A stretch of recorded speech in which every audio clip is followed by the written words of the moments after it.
It all begins in the prestigious Cardenas family, the knights who protect the Empire of Arcadia. Being a powerful military group, they ensure peace and are divided into 7 orders. This military force is so insane that it compares to the army of an entire small nation. Among them, the Golden Dragon Order is the absolute elite, formed only by the direct bloodline.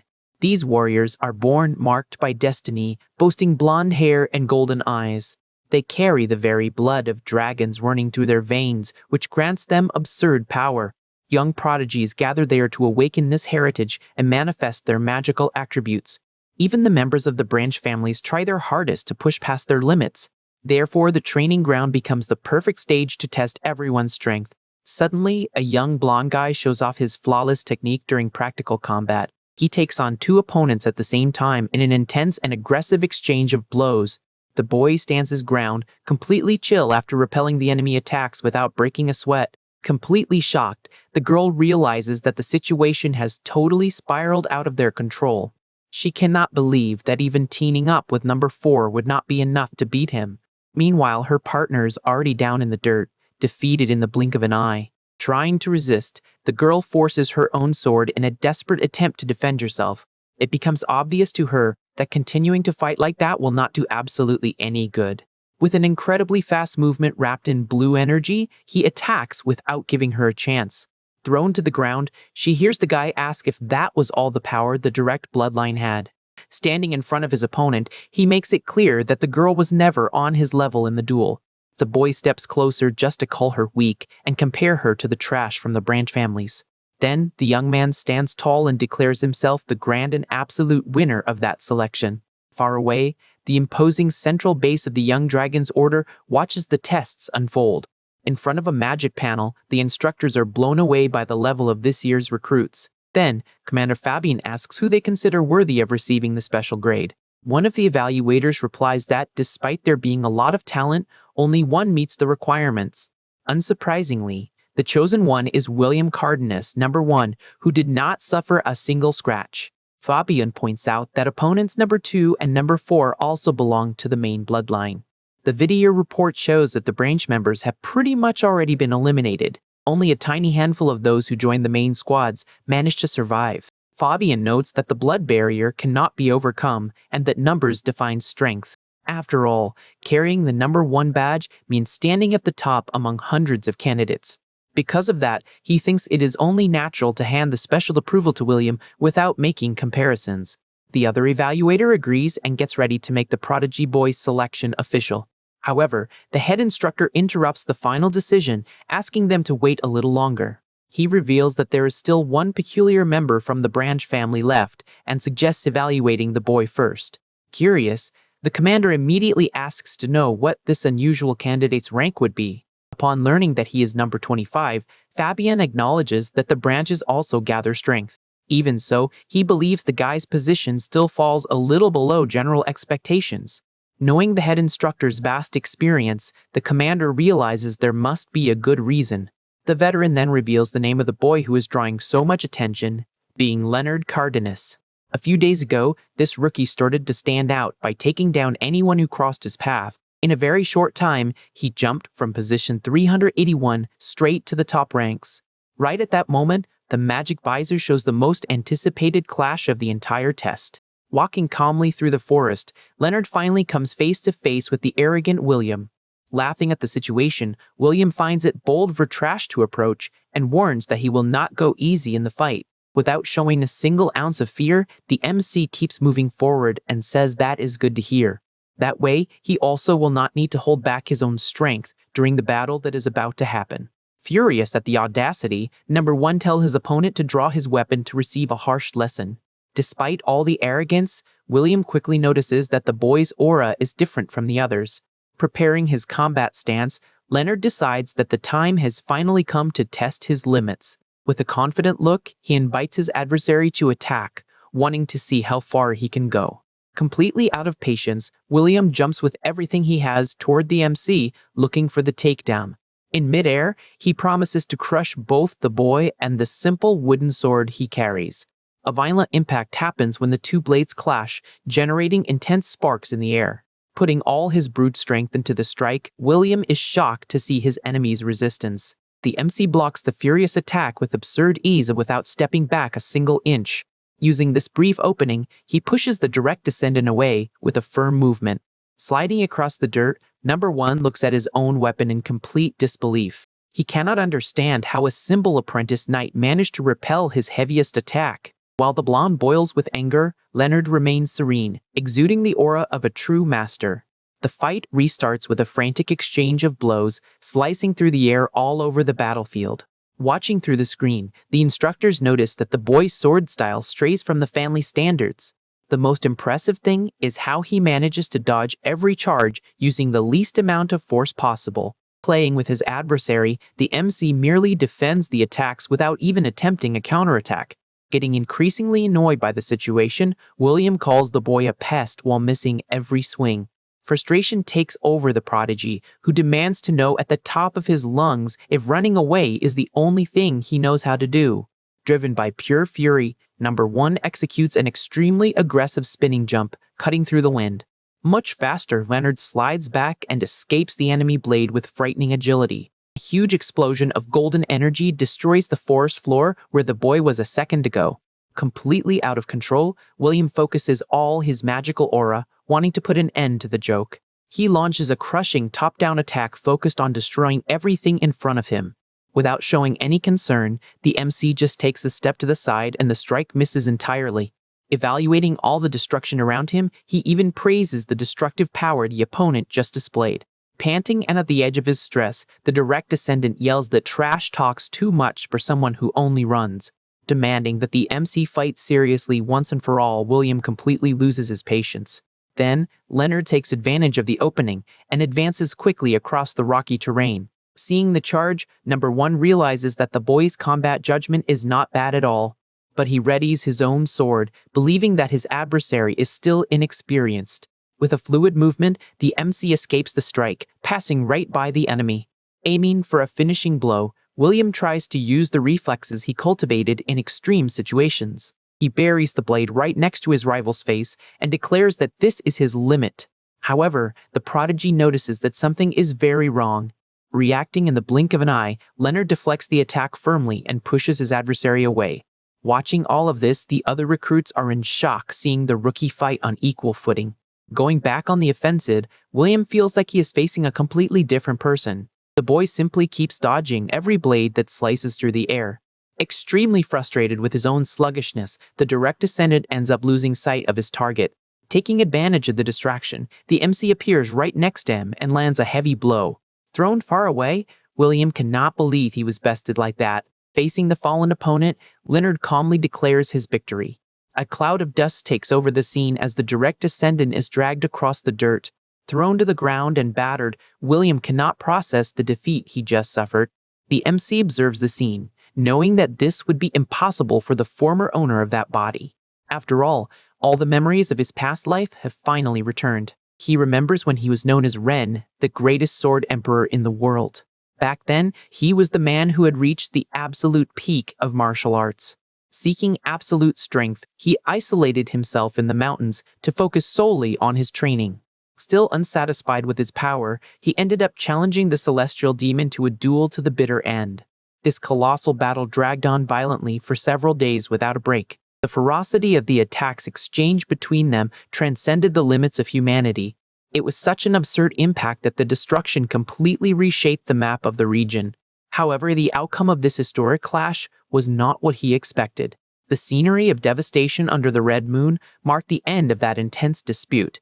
Fallen and wounded, Ren questioned why his perfect techniques had failed. Without understanding a thing, he wanted to know why he could not even put a scratch on the enemy. The celestial demon replies simply that the problem lay in the fundamentals. He explains that putting his life on the line was incredible, but lacking the basics proved to be a huge mistake. Neglecting the foundation of the sword became the fatal flaw that defined the fight. Hearing this, the defeated swordsman finds it ironic to be taken down by such a cliché reason. The enemy praises the courage of that mere stray dog for making it so far in the duel. Then, the demon decrees that Ren's legend will be closed with an absolute defeat. Showing respect for his adversary, he offers his final respects before leaving. The MC regrets that his grand title of emperor served for so little. Collapsing on the destroyed ground, he feels the weight of his journey ending so easily. Wishing for a second chance, he wonders if he could reach the top if he tried again. His trembling and battered hand tries to grab the crimson moon one last time. Thus the emperor met his end, but a new legend was about to be born. Back in the present, other apprentices observe a body fallen in the dark courtyard and fear the worst. Pulling Aaron sharply, Leonard suddenly wakes up with a massive scare. Confused by the situation, the boy sits on the cold floor trying to process everything. Putting his hand to his head, he realizes he just had that same dream once again. Then a group of bullies approaches, surprised to see that the recruit is still kicking. Since the MC looks fine, the group's leader decides to finish what they had started. Annoyed by the scare, the aggressor throws a direct punch at the fallen youth's face. Reacting on pure instinct, Leonard dodges the attack and makes the enemy completely miss. The bully's eyes widen, not understanding how he missed such an easy target. His cronies are shocked to see that the punching bag managed to defend himself. Holding the aggressor's arm, the MC realizes that his body moved on its own. The strength of the grip is so firm that it immobilizes the attack without the slightest effort. Completely humiliated, the coward boils with anger at the boy's audacity.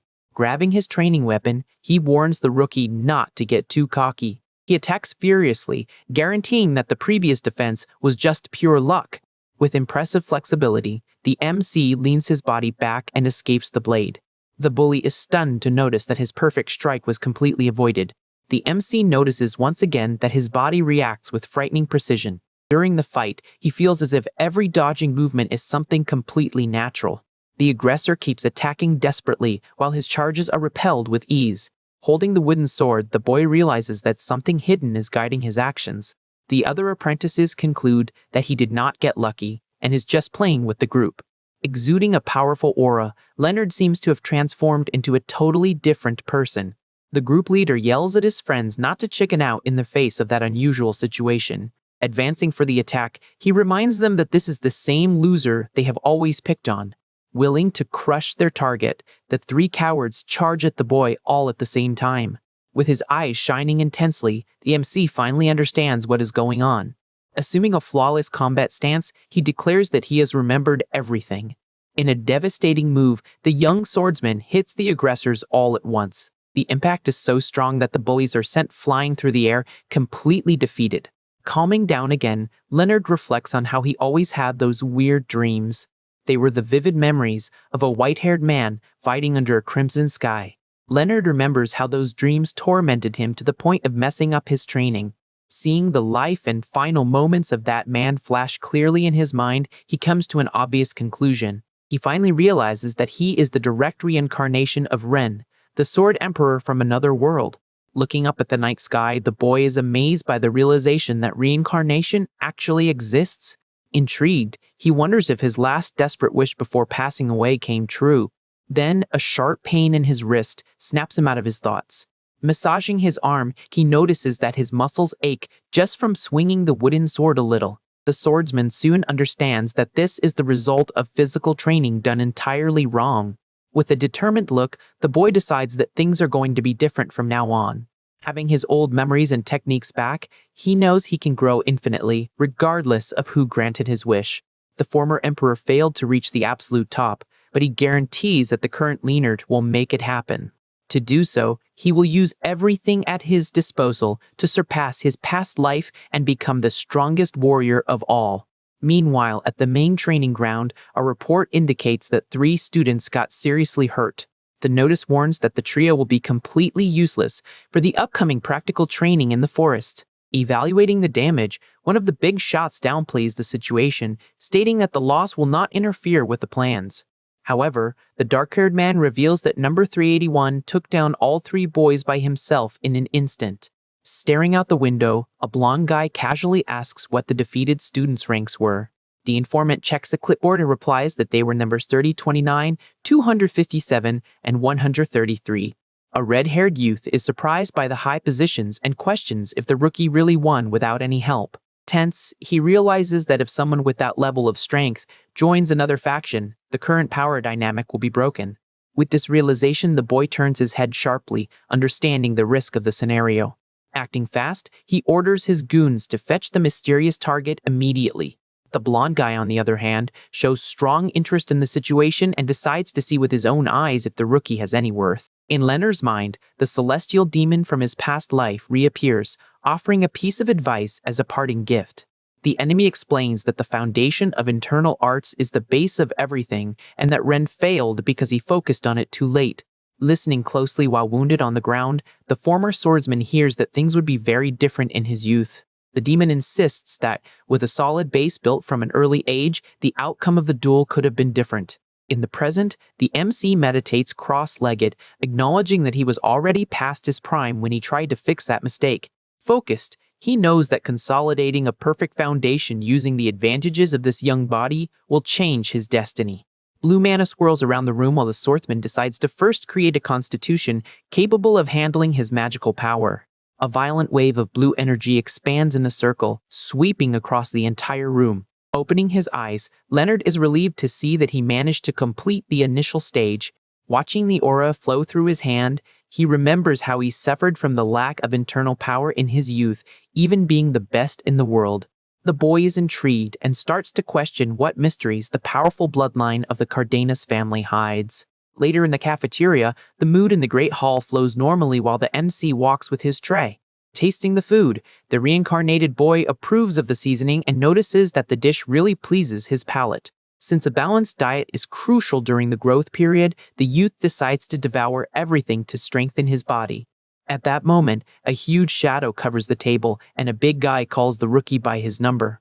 The brute strikes up a conversation asking if the guy is a hothead, mentioning the fight that happened the day before. He also notices that the blonde used to eat very little, but today seems to have worked up a ravenous appetite. Without paying much attention, Leonard asks if the giant is number 8, but is soon corrected as the man took the 7th position.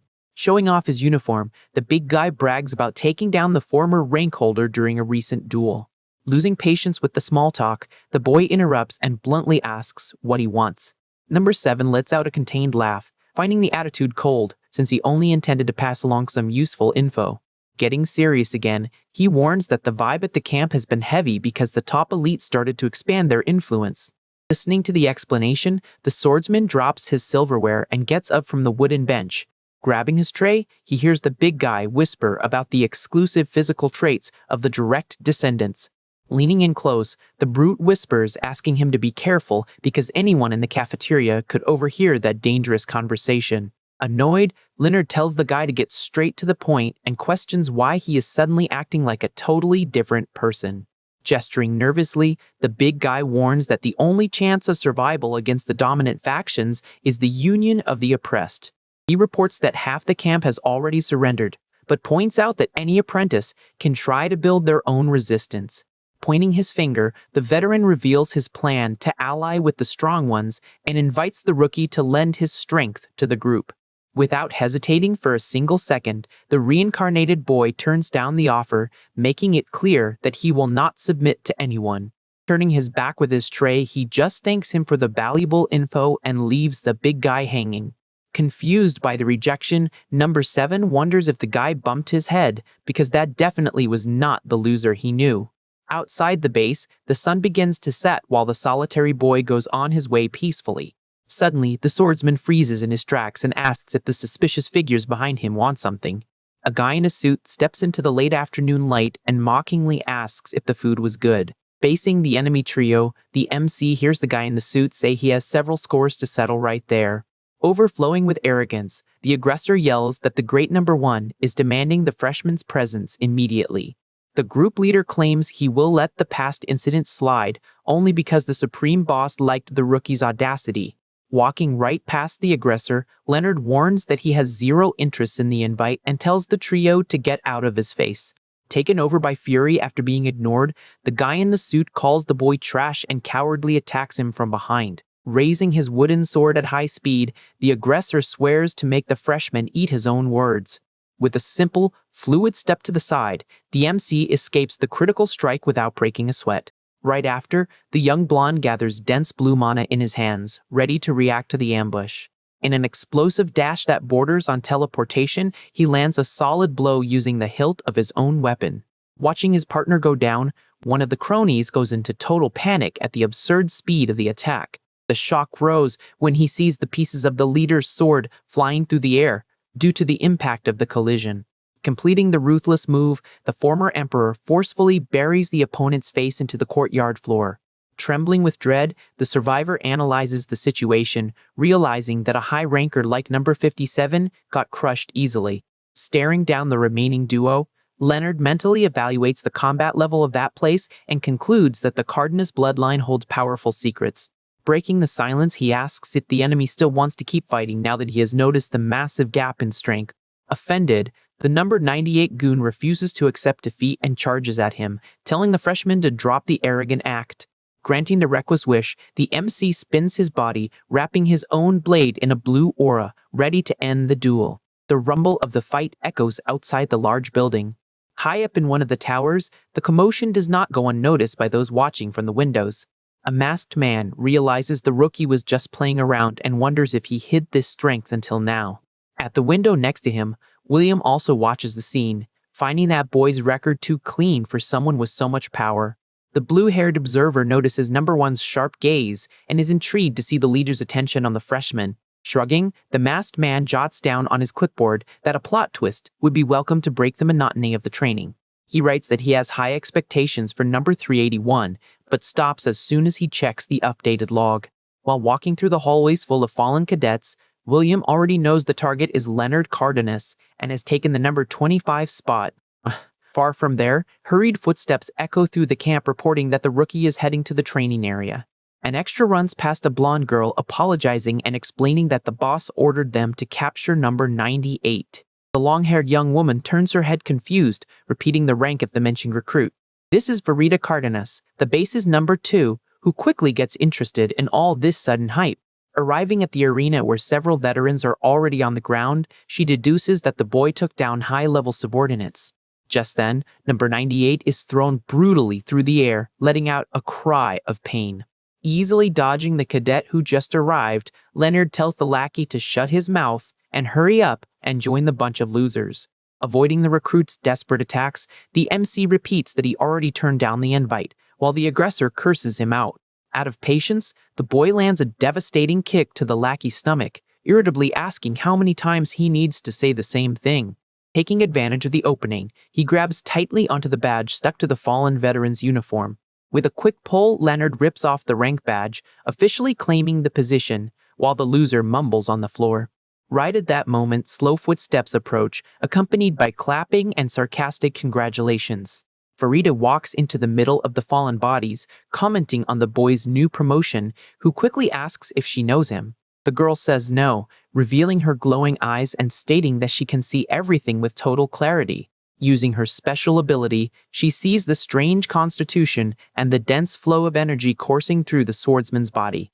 On top of that, the blonde points out the obvious detail that the number 25 badge is right in his hand.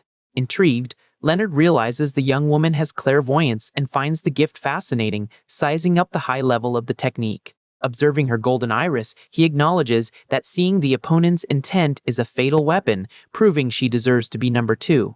Changing the subject, the girl questions why he refuses to join a group, warning about the dangers of the next day's training. Before the reincarnated boy can give an answer, a firm voice echoes through the courtyard, telling them both to stop talking. Number 1 steps out of the shadows oozing arrogance, insulting Verita and asking if she plans to leak all the info about the test. Nearby, the defeated goon just groans in pain, trying to recover from the beatdown. Showing all his cruelty, William kicks his own fallen subordinate, calling the recruit useless trash for failing a simple task. Facing the golden-eyed blonde, the reincarnated boy confirms that this is the famous number 1 and acknowledges his intimidating presence. With heavy steps, the elite leader moves forward, saying he was curious to know what kind of person the rookie was. Stopping face to face, the MC takes the initiative and greets the veteran with a mocking tone for the first time. Without dropping his guard, Leonard suggests the fight right there and then, making a vein pop on William's forehead as he rants, annoyed by the audacity. Breaking all the tension of the moment, Farida starts laughing uncontrollably, holding her stomach and calling the boy fascinating. Wiping a tear from the corner of her eye, the blonde comments that this is the first time she has seen someone treat the supreme leader so boldly.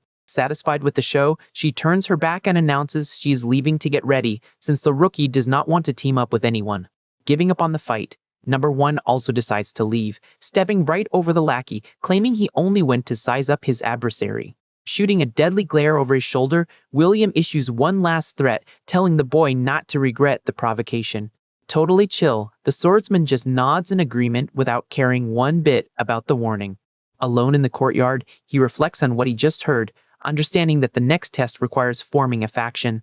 The next morning, the sun shines over the camp, while an instructor in a red cape asks if everyone is already gathered. In the middle of the forest, an officer confirms that all recruits marked their attendance for the big event. However, the instructor points at the crowd, reporting that a very unusual cadet showed up during the division of the squads. Senior instructor Bruno, wearing his imposing red cape, frowns and asks the subordinate to explain the situation. The silver-haired man reports that a student decided to participate in the event solo, making the boss wonder if the rules were properly passed on. Confirming the instruction, the officer recalls that the field exercise takes place in the dangerous Grand Forest of the Cardenas.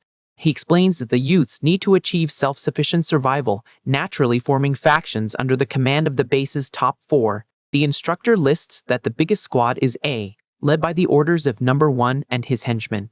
Right behind in size comes Squad B, which follows Farida's strategies and leadership. Squad C ended up being formed by a massive union of students from the family's secondary branches. Focused on tactics and intelligence, Number 4 took control of Squad D with extreme confidence. Showing the records on the clipboard, the officer mentions that Group E only gathered the leftovers who could not get into the other teams. Letting out a heavy sigh, the silver-haired man turns to the last page of the report to announce the big anomaly of the test. He shows the blonde boy's updated profile and confirms that Leonard Cardenas is the only member of the team.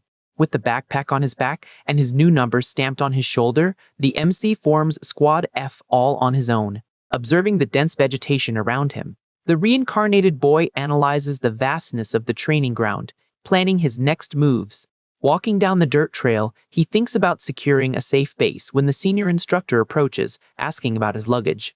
Bruno warns that the recruit brought minimal resources, but the boy casually replies that the point of the test is exactly survival. Ignoring the evaluator's concerns, the MC knows very well that this training is nothing but a badge-stealing competition. Suddenly, firm footsteps step on the trail, and a voice interrupts the walk, asking for a private word with the rookie. A guy waves his hand as he approaches, warning with a friendly tone that entering the forest alone is way too dangerous. Being the camp's Number 4 and exuding the treacherous vibe of a snake, Dylan Cardenas offers a spot in his squad. Without the slightest patience for phoniness, the reincarnated boy tells the guy to get lost, stating that it is none of his business. Thinking fast, Leonard concludes that the strategist is sneaky and only fakes concern to use him as a meat shield in case of danger. Pushing the proposal, Dylan argues that the other factions have plenty of members and that refusing his help is a terrible idea. Glancing sideways, the blonde cuts the chat short, saying he does not owe anyone an explanation and is not in the mood to play this game. Dropping the fake friendship, Number 4 glares at the rookie's back with pure hatred, offended by so much arrogance, showing his true colors. The veteran warns that he will convince the freshman by force to guarantee an edge in the training. Launching an attack in a quick dash, the aggressor tries to force the lone boy into submission. Delivering a blow from behind, the strategist is shocked to see the MC dodge the blade without breaking a sweat. Losing his balance from the miss, Number 4 notices his opponent's weird and extremely fluid leg footwork. Taking advantage of the huge opening, Leonard spins his body and lands a brutal hit loaded with blue mana right on the enemy's back. Fallen in the bushes, the veteran goes into shock, realizing he was hit without feeling any malicious intent from the boy. Face down on the ground, the strategist does not even understand what hit him. Then, senior instructor Bruno shows up praising the moves, but warns that this does not count as an official match and lets the boy go. Without dragging out the topic, the MC just nods in agreement. Watching the rookie, the veteran admits in his mind that he could not even sense his presence. While the boy disappears into the forest, Bruno reflects that even his past self would struggle against a fighter like that. A voice from the MC's past life echoes, admiring the continent's greatest sword family. The memory remarks in awe about the exceptional talent awakened so early. The old opponent deduces that there must be some secret in the Cardenas bloodline for so many prodigies to emerge. Focused on the practical goal, Leonard quickly runs across the branches, planning to secure a solid hideout first. Suddenly, he stops his run upon hearing someone call his number. Changing scenes, the evaluation team monitors the tests through the magic screens and asks for a status report. One of the evaluators quickly replies that a conflict happened way too early. Apparently, William's squad crushed the secondary group as soon as they entered the forest without even looking for a base. Pushing forward relentlessly, the elite leader notices that, aside from number 2, the rest were completely wiped out. Scratching his chin, Bruno finds the choice interesting, since the numbers advantage favors a surprise attack. The instructor analyzes that the elite group would run out of supplies fast if the battle dragged on too long. So, he understands that the blonde used this to his favor, attacking right when it is hardest to get organized. Ignoring the basic rule of setting up camp proved that number 1 has strategic vision beyond brute strength. Satisfied with how things are going, the senior asks for the reports from Verita and Dylan's teams. Knowing the danger, number 2 and the strategist formed an alliance right off the bat to take down their common enemy. This quick response pleases the brass, who considers the decision much wiser than that of the previous classes. With that, Bruno turns his head and asks how the remaining groups are doing. Startled by the sudden call, the blue-haired female instructor gulps hard. She reports that the team of rejects has not made any progress, but hesitates when speaking of the MC. Looking at the magic scroll, the woman does not even know where to begin explaining. In the forest, the evaluator tries to hide behind a tree, shocked that she was discovered. Colin doubts what she heard, since her concealment technique is top tier. Without raising his voice, the blonde repeats calmly that he has a question to clear up. Seeing that piercing gaze, she accepts that she was totally busted by the rookie. Stepping out of hiding, the instructor crosses her arms and asks what he wants to know. Pointing to a dark cave, the reincarnated boy mentions he wants to sleep there, but the place is already taken. Showing zero fear, he questions if the creature inside is tamed by the family. Immediately, a giant blue-furred wolf steps out of the shadows, growling aggressively. The instructor confirms that it is a trained beast and relatively safe. Oozing confidence, she doubts a rookie could win solo, but decides to let it play out to call his bluff.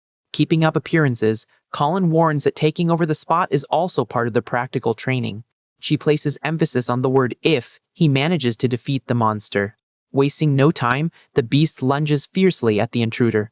Wielding his wooden sword, the MC praises the animal's moves and decides to go easy on it. Dodging with absurd agility, he apologizes and tells the animal to scram. The refusal deeply irritates the monster, which begins to give off a deafening hostile aura. Sensing the danger, the swordsman realizes the beast has totally lost its mind. He understands that holding back now could end up getting himself hurt and even causing trouble for the evaluator. Taking a firm step, the boy warns that the next strike is gonna sting a bit. Spinning his body with mastery, he lands a brutal blow right on the beast's snout. The impact sends the giant beast flying through the air without any hesitation. Keeping his focus, the blonde mutters that he would not let himself get eaten so easily. In a quick jump, he follows up with a ruthless, vertical strike, planting the monster into the ground. Jaw dropped, Colin realizes the kid crushed the creature in an instant and did not need any help at all. As the wolf collapses defeated, kicking up dust, the winner lands softly on the dirt. Totally submissive, the animal wags its tails, whining just like a needy puppy. Pointing his index finger with authority, the boy tells the beast to sit. Instantly, the beast rolls onto its back, offering its paw in the sign of pure obedience. Looking at the instructor, Leonard asks if he can bring his new pet along for the test. Sweating cold at the absurd situation, the woman stutters, saying that would be very complicated. But since taming animals counts as a skill, she ends up allowing it as long as it does not join any fights. Using the wolf strictly for transportation and scouting is greenlit, which was exactly the boy's plan. The only final warning is to make sure the monster does not attack the other cadets in the woods. Happy with his new acquisition, the MC figures having a ride like this will make life a whole lot easier. Calling his partner, he announces that the time for real training has come and they need to find food. Riding on the beast's back, the youth reaches a fork in the road and decides to split the team up to cover more ground. He instructs the wolf to bring back anything interesting it finds along the way, even if it is not food. Understanding the order, the animal takes off at full speed deep into the forest. Far away, a fallen recruit begs for mercy, calling his opponent a monster. With his sword resting on his shoulder, number 25 states that it is a disgrace for that trash to carry the family's blood. Holding the stolen badges, he notices his pockets are already completely full. Shooting a scary look, the blonde warns that the losers got lucky, but next time they will be eliminated. Trembling with rage and humiliation, one of the cadets grinds his teeth, accepting the shameful defeat. The guy cannot get over the fact that the entire group got beaten up by a single person. The current leader of the losing team panics, realizing they are nothing but easy prey in this game. The subordinates ask what to do, admitting that if they take another hit, it is the end of the line for them. Trying to keep his cool, the boy tells the crew to pull it together and focus entirely on finding something to eat. Suddenly, the whole forest shakes with heavy footsteps, paralyzing the group members with dread. Not understanding his teammates' terrified expressions, the leader asks what is going on. When he turns around, he is met with a monstrous bear ready to turn everybody into dinner. Minding his own business, the cadet falls to the ground terrified, thinking this is his end. But before the monstrous bear reaches him, Leonard jumps from above with his wooden sword. With precision, the MC lands a brutal strike right on top of the creature's head. Completely in shock, the boy on the ground widens his eyes upon recognizing his savior.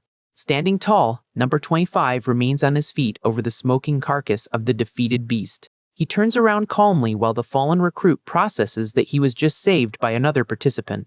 The sight of the warrior standing over the giant monster leaves the loser completely speechless. However, gratitude soon turns into outrage, and the guy starts screaming, accusing his savior of wanting to rob them. In tears, he complains that even the food that would have lasted for several days was just snatched from them. Completely ignoring the tantrum, Leonard looks at the rest of the team and asks if they are okay. This subversion of expectations leaves the crushed team's leader completely confused. Without changing his tone, the hero repeats the question, and the boy confirms they did not suffer any major injuries. Satisfied with the answer, the MC lets them know everything is cool and already turns to walk away. When asked why he did not steal their badges, he replies that he only stepped in because it was a dangerous situation. Making things clear, the knight states that his focus there is purely to train and get his own food. Still with his back turned, the youth concludes that if he really wanted to win, he would pick stronger opponents. Hearing this, the defeated squad leader finally understands the prodigy's mindset. Determined not to be ungrateful, the guy assures him that he now owes him a massive favor for the help. He emphasizes that thanks to that miraculous interference, his team avoided a shameful elimination. Stopping mid-step, number 25 warns that was not exactly what he meant. Right at that moment, a heavy rumble from the woods startles everyone in the area. From the shadows of the trees, a pair of glowing eyes and a sinister blue aura pop up all of a sudden.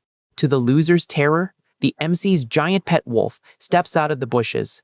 While the rookies panic thinking they are going to meet their end, the beast's owner just tells it to sit. Without hesitating, the monster obeys the order right away, revealing it brought something in its mouth. Noticing his ride's unusual behavior, Leonard steps closer to check out the finding. Spit onto the ground, number 3 appears completely unconscious and battered. The other cadets are shocked to recognize that she is a high-ranking participant. While the beast gets some pets, the extras tremble in fear at the size of that docile animal. Evaluating the severe injuries, the MC deduces she could only have faced the top-tier leaders. Aware of the situation, the guy in the yellow hood defensively admits he does not want to get eliminated no matter what. Proposing a truce, the hero offers the bear carcass in exchange for them keeping their own badges. With the deal sealed, he advises the rookies not to be so obsessed with the ranking system. The group of losers watches the lone warrior walk away peacefully, accompanied by his wolf.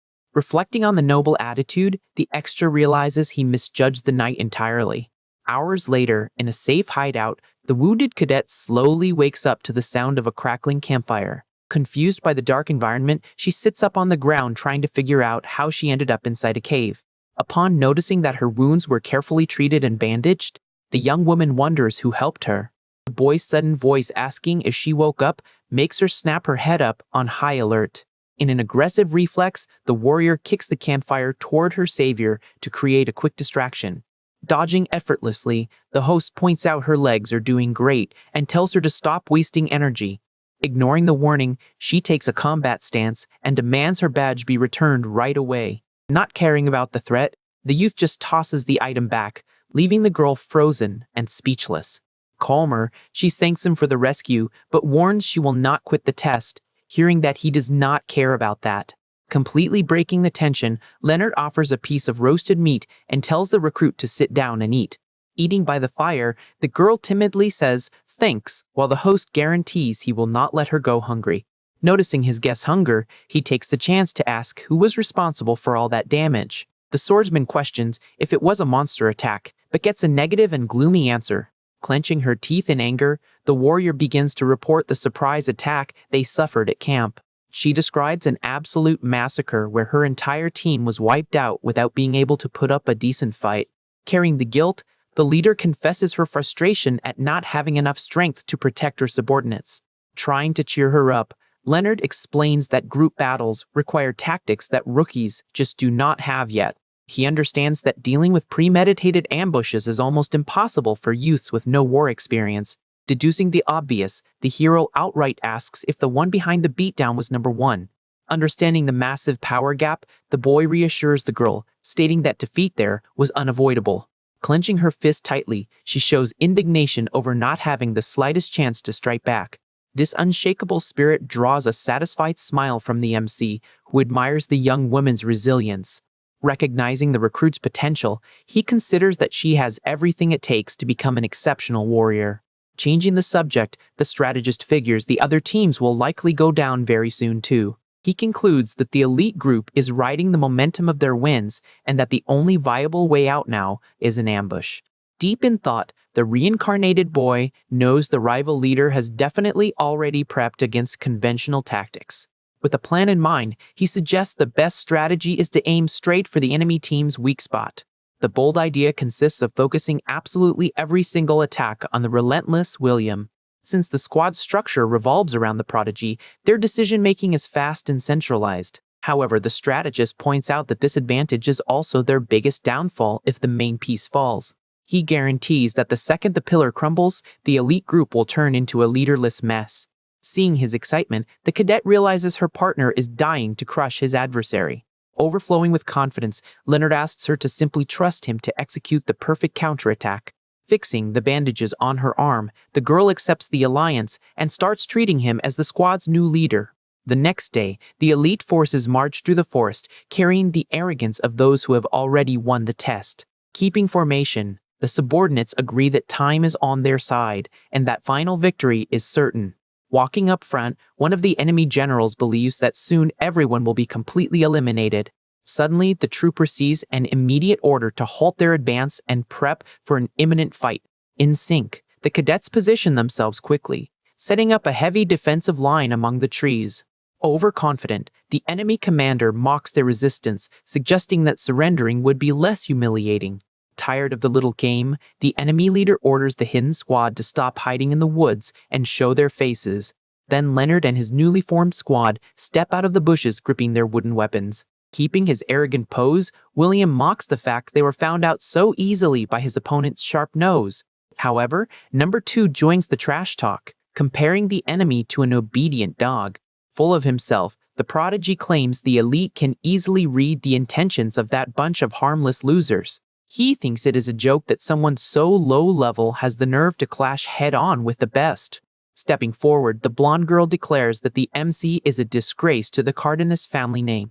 Pointing her sword, she criticizes the boy's cocky attitude, saying he looks more like a show-off peacock. Without losing his cool, Leonard fires back saying that it is called dignity, calling her incompetent. Injured by the insult, the warrior charges at high speed and violently clashes her blade against the hero's defense. Taking advantage of the distraction, the squad of the oppressed gets the order to charge with everything and wipe out the opposing team. Caught off guard, William's general yells for his troops to tighten their guard and not let anyone past. The clash between the two forces happens brutally right in the middle of the battlefield. Meanwhile, number 2 struggles against the MC, confused about what his special talent might be. She realizes the blows are way too heavy, hurting her wrists with every block, and is stunned by his speed. Watching the fight from a distance, William tries to understand what kind of bizarre strength that is. Desperate, the blonde girl attempts one more charge focused on figuring out that monster's power. But the reincarnated boy blocks the heavy attack, using just the flat side of his blade without any effort. Using the sheer force of the impact, he pushes his opponent back, completely breaking her balance. Instantly, the swordsman lunges forward, coating his body with his signature dense blue aura. With a precise move, he lands a clean hit to his opponent's stomach, knocking the wind right out of her. Believing she saw a gap in the boy's guard, she attempts a quick counterattack from behind. Aiming at the target, the cadet analyzes the enemy's muscles, confident he will not be able to defend in time. Mid-charge, she panics upon realizing the opening was too big and she walked right into a trap. Confirming her fears, Leonard easily dodges the strike with a calculated movement. Coldly, he gives her compliments saying she is better than number 4, but way too slow to notice the obvious. Holding his weapon firmly, the NC states that her special vision is flawed and extremely sluggish. This cruel statement shatters the elite warrior's confidence entirely in a flash. Giving her zero chance to recover, the hero brings his sword down in a ruthless finishing blow. Number 2 falls to her knees on the dirt, hearing the winner lament that she did not even put up a good fight after talking so big. Standing over the fallen adversary, Leonard demands she admit defeat in the face of the overwhelming power gap. Bothered by the scene, William decides to step in and decrees that the final victory of this test is already his. Suddenly, some members of the rookie squad drag the defeated number 4 into the center of the clash. Tossed on the ground, like a sack of potatoes, the extra looks confusedly at the humiliating situation. Annoyed at seeing his ally captured, number 1 asks what kind of joke this is. Still sprawled on the grass, the prisoner confesses he was just trying to pay back the surprise attack they suffered earlier. Shaken, the blonde mocks the idea, claiming a piece of garbage like him should not even be leading a team. Standing his ground, the strategist agrees that he truly was not commanding anyone at the start of the test. Right then, screams of despair begin echoing through the camp, catching the golden prodigy's attention. Turning his head, he watches in disbelief as his elite team gets completely run over by the branch cadets. Fully motivated, the oppressed push forward like a bulldozer, tearing down the defense line without mercy. The secondary squad leader celebrates the success of the ambush set up by those the elite deemed useless. With several enemies laid out on the ground, the rookies celebrate gathering enough badges to get away safely.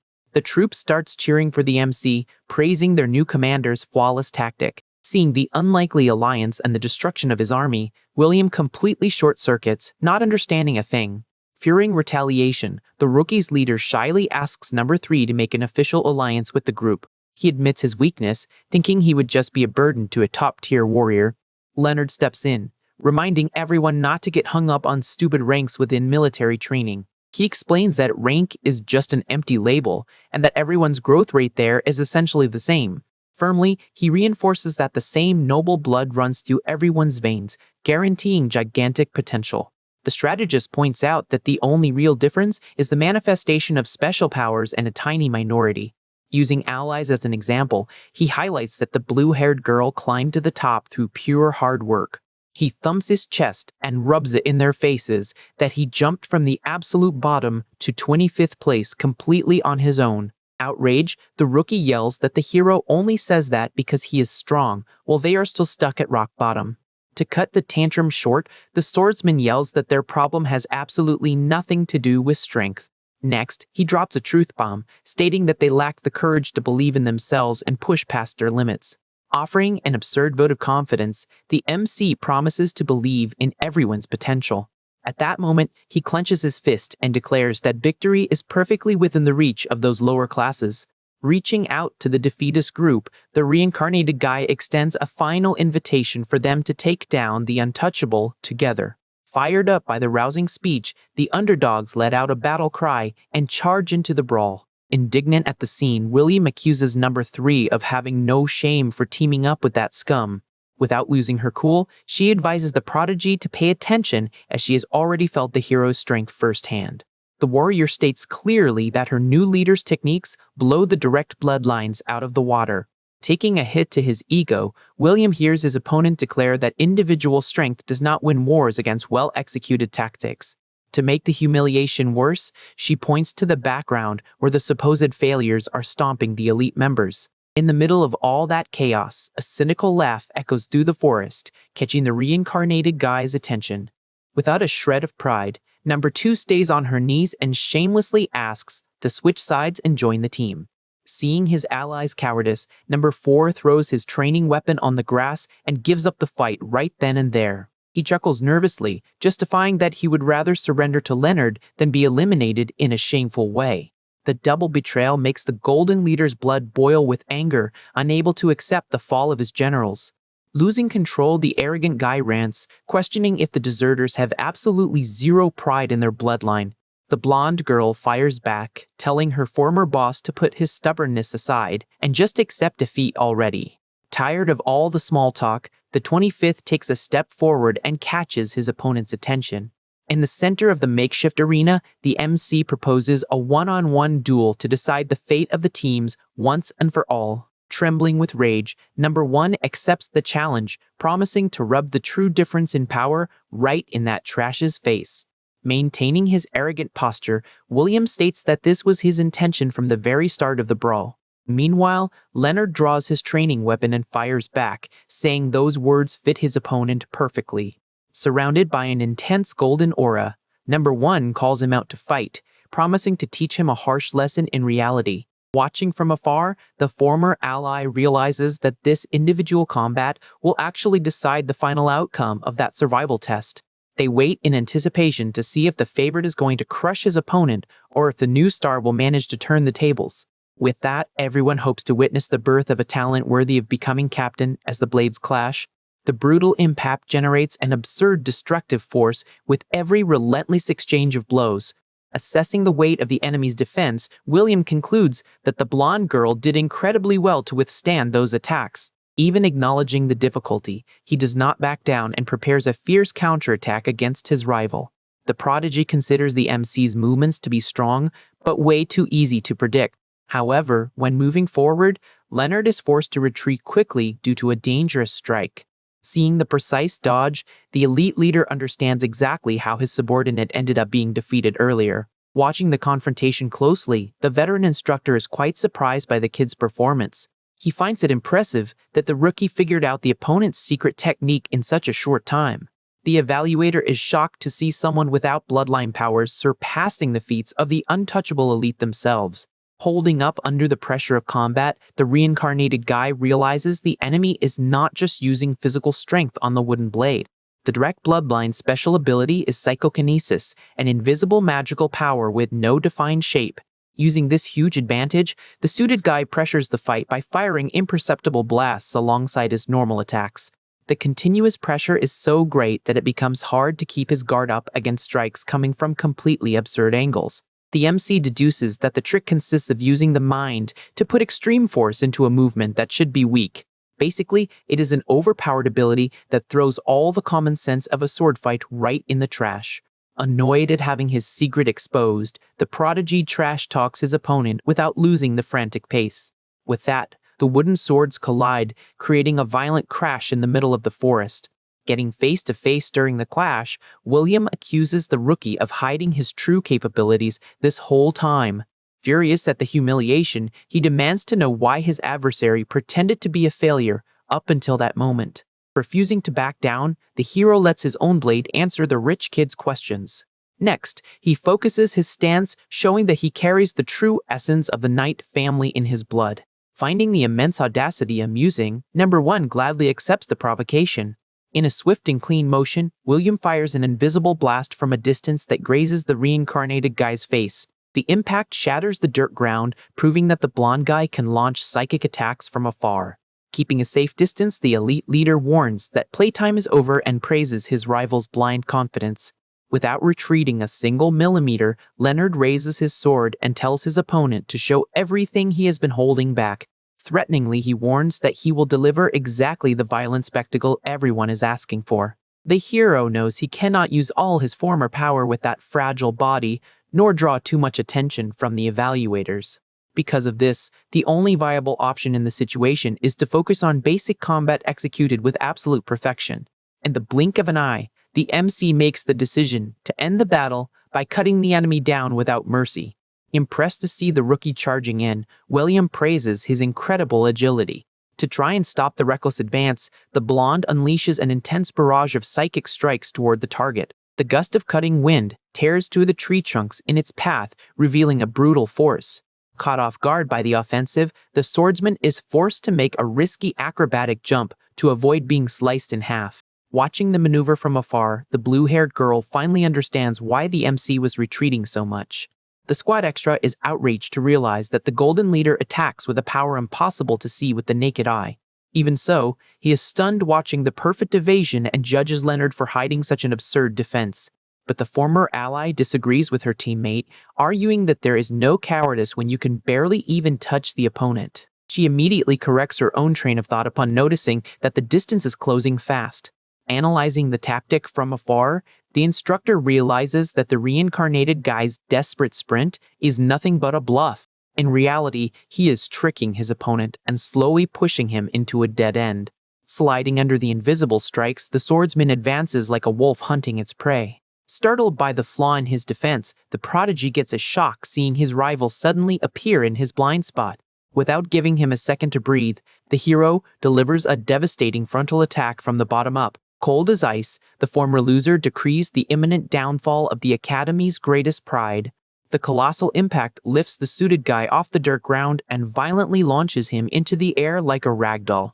Flying through the air completely disoriented, the arrogant guy cannot believe he was humiliated like that. Standing at the point of impact, the winner watches his adversary fall, highlighting the technical gap between the two.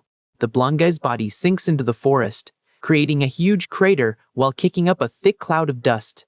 In a state of absolute shock, reality starts to hit William as he processes his own defeat. Left in the dirt, he feels in his very soul the overwhelming terror that the wooden blade caused at the moment of impact. With the tip of the weapon pressed against his neck, the once untouchable guy discovers that his end just grazed by him. A tense silence takes over the makeshift arena, while the reincarnated guy maintains a perfectly still and focused posture. Completely broken by the physical and mental blow, the loser lets out a weak and resigned laugh. Watching the unbelievable conclusion, the blonde warrior admits her faction's complete defeat to the rookie. The rest of the secondary squad lets out a cheer of amazement, celebrating the impossible victory of their new commander. Even the tough evaluator is amazed by the formidable surprise he just witnessed on the field. Breaking the tense mood, Leonard reaches out his hand and ironically thanks him for all the warm-up the duel provided. Lying in the dirt, the suited guy cannot understand why he is receiving respect from that particular guy. He remembers the unhealthy pressure from his relentless father and the suffocating obligation to always stay on top of everything. But all that rock-solid indoctrination was pulverized by a single brilliant move from his opponent.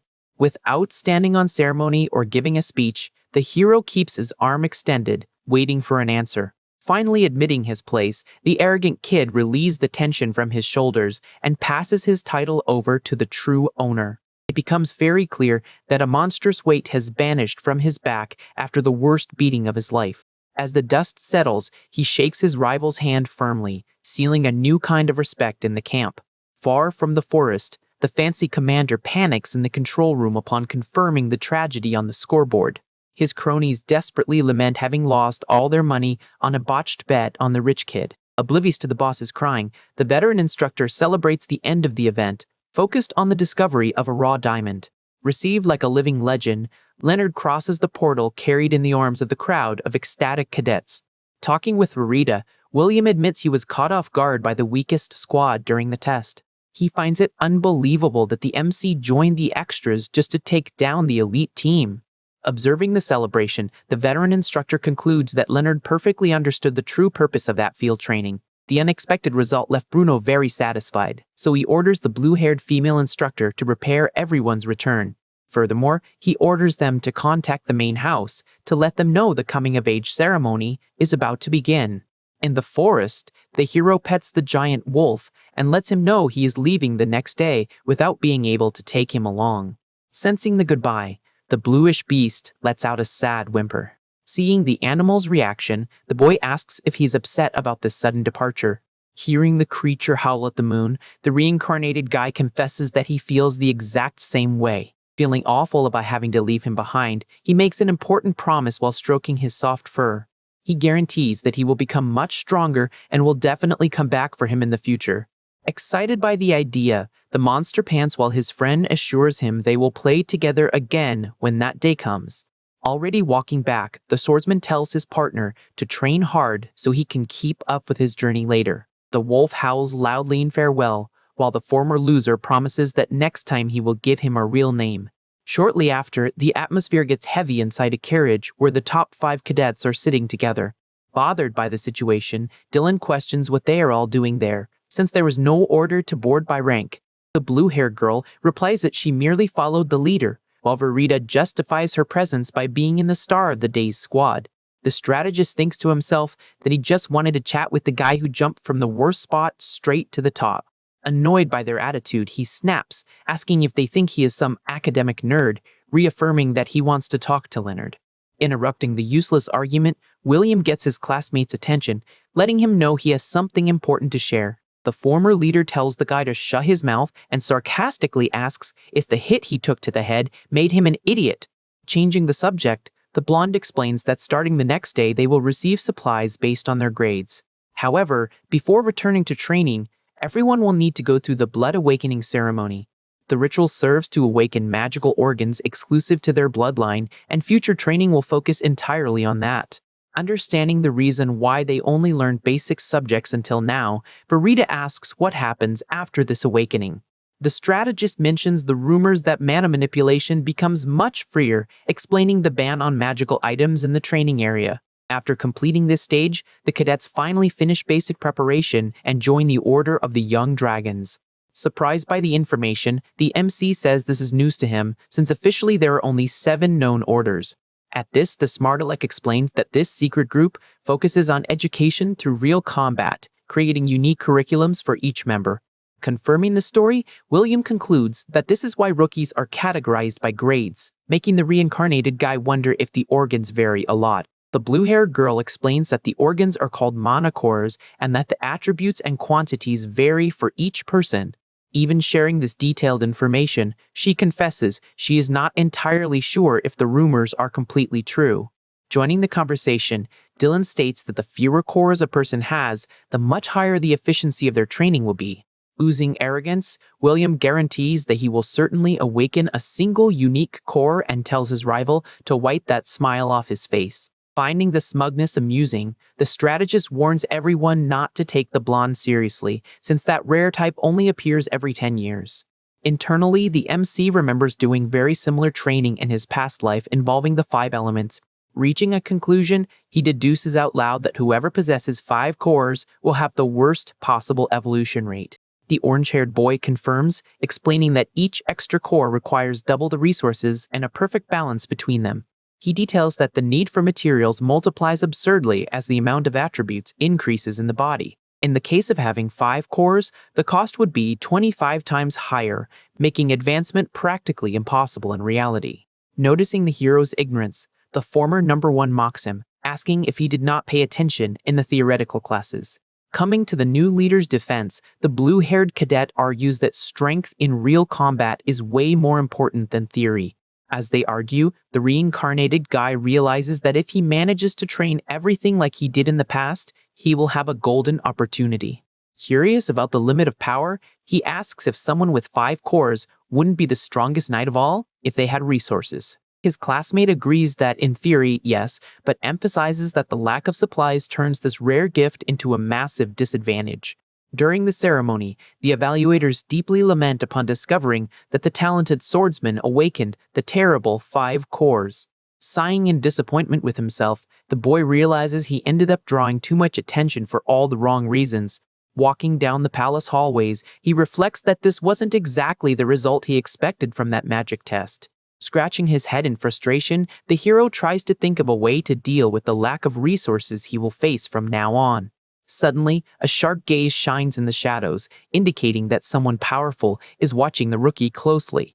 In an incredibly swift motion, an armored man appears in front of the MC, causing a strong gust of wind. Showing no panic at the aggressive approach, the boy simply praises the veteran's impressive speed. The mysterious warrior reels in his magic energy, surprised that a youngster could track that kind of attack so quickly. Introducing himself formally, the commander of the Order of the Young Dragons confirms that the rumors about the former loser were real. The hero introduces himself with his old ranking number, while the officer praises the absurd level he reached so early. Fabian finds it unbelievable that the rookie's perfect foundation was built without using a single drop of magical aura. Very calmly, Leonard counters by asking if martial arts aren't exactly forged with the heart and polished by the body. Hearing this wise answer, the commander agrees that true technical mastery shouldn't rely solely on magical powers. Liking the bold attitude, the man lets out a boisterous laugh and gives the new recruit a friendly slap on the back. The reincarnated guy simply observes the red-caped knight's exaggerated excitement without really understanding that mood swing. Thumping his own chest with pride, Fabian bets his name and title on the promise he is about to make to the prodigy. He classifies the rookie as a special grade talent and personally guarantees he will provide the best possible treatment. Bothered by the perk, a subordinate tries to warn his boss that the boy was just diagnosed with 5 bad cores. Furious at the irrelevant interruption, the commander yells that the amount of magical attributes does not matter at all.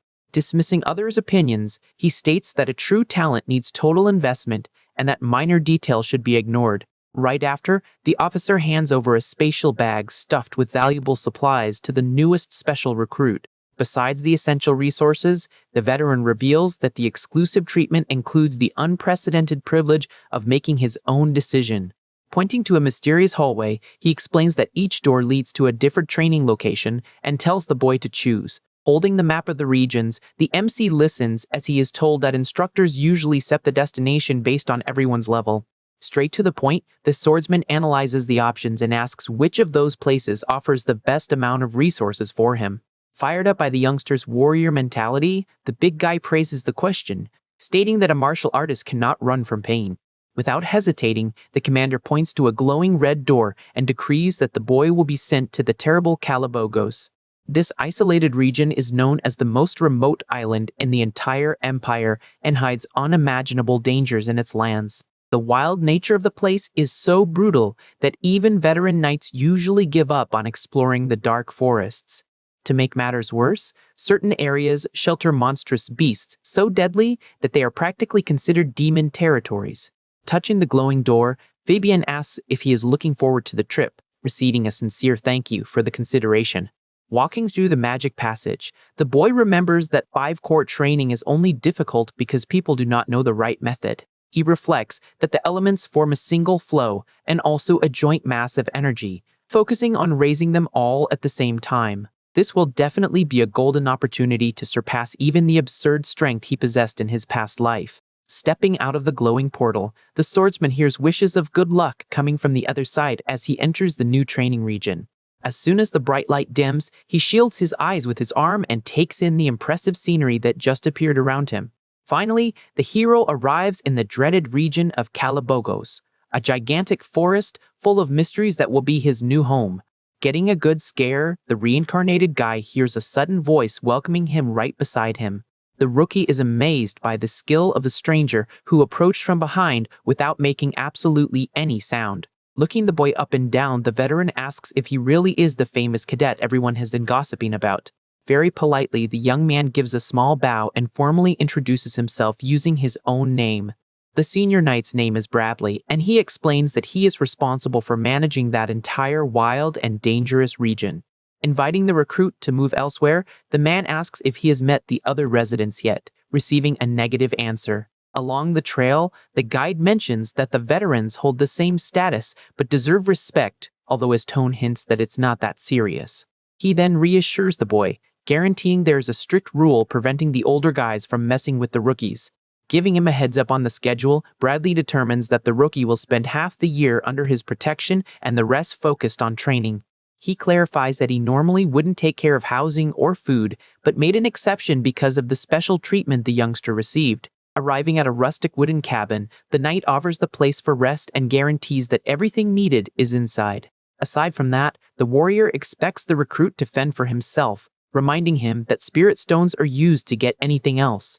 Wrapping up the basic explanation, the senior turns his head and asks if there are any doubts left about the rules of the place. Taking the chance, Leonard asks what the real difference would be between the protection period and the training phase. The instructor details that during the first part, he will give total support, while in the second, he will only ensure the veterans don't cowardly attack him. Interested in the region's limits, the MC asks about punishments for hurting others, getting confirmation that taking a life is forbidden.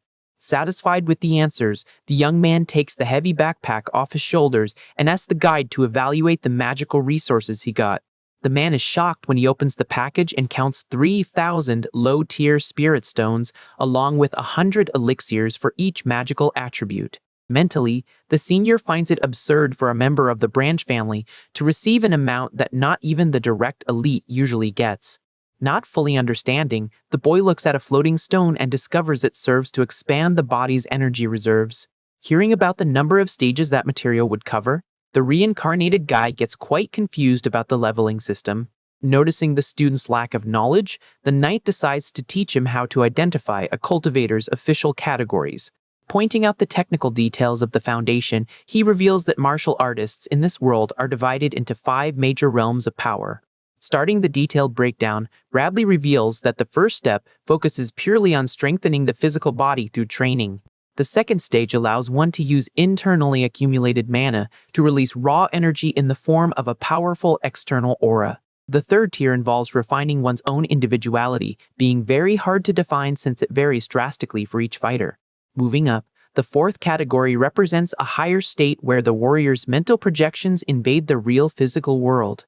Taking his spot in the cabin, the boy listens carefully about the fifth and final stage, which consists of transcending one's own humanity. This divine level is the absolute peak of power, turning the knight into a true living legend riding a dragon. The instructor points out that unfortunately, no one has managed to reach this legendary tier other than the great founder of the Cardenas family. Annoyed by the lack of respect, the man criticizes the ignorant people who treat this history as a myth, forgetting that the ancestors saved them from slavery.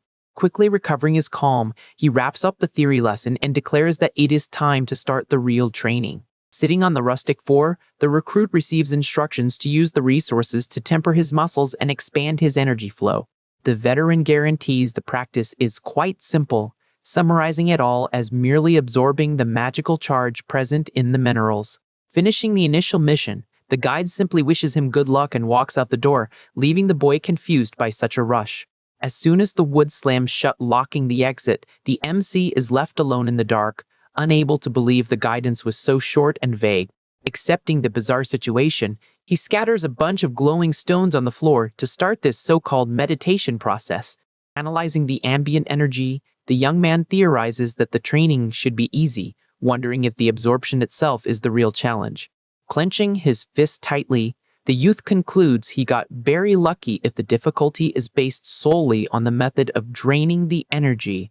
Quite excited about the discovery, he realizes this routine will be extremely advantageous for his current pace of evolution.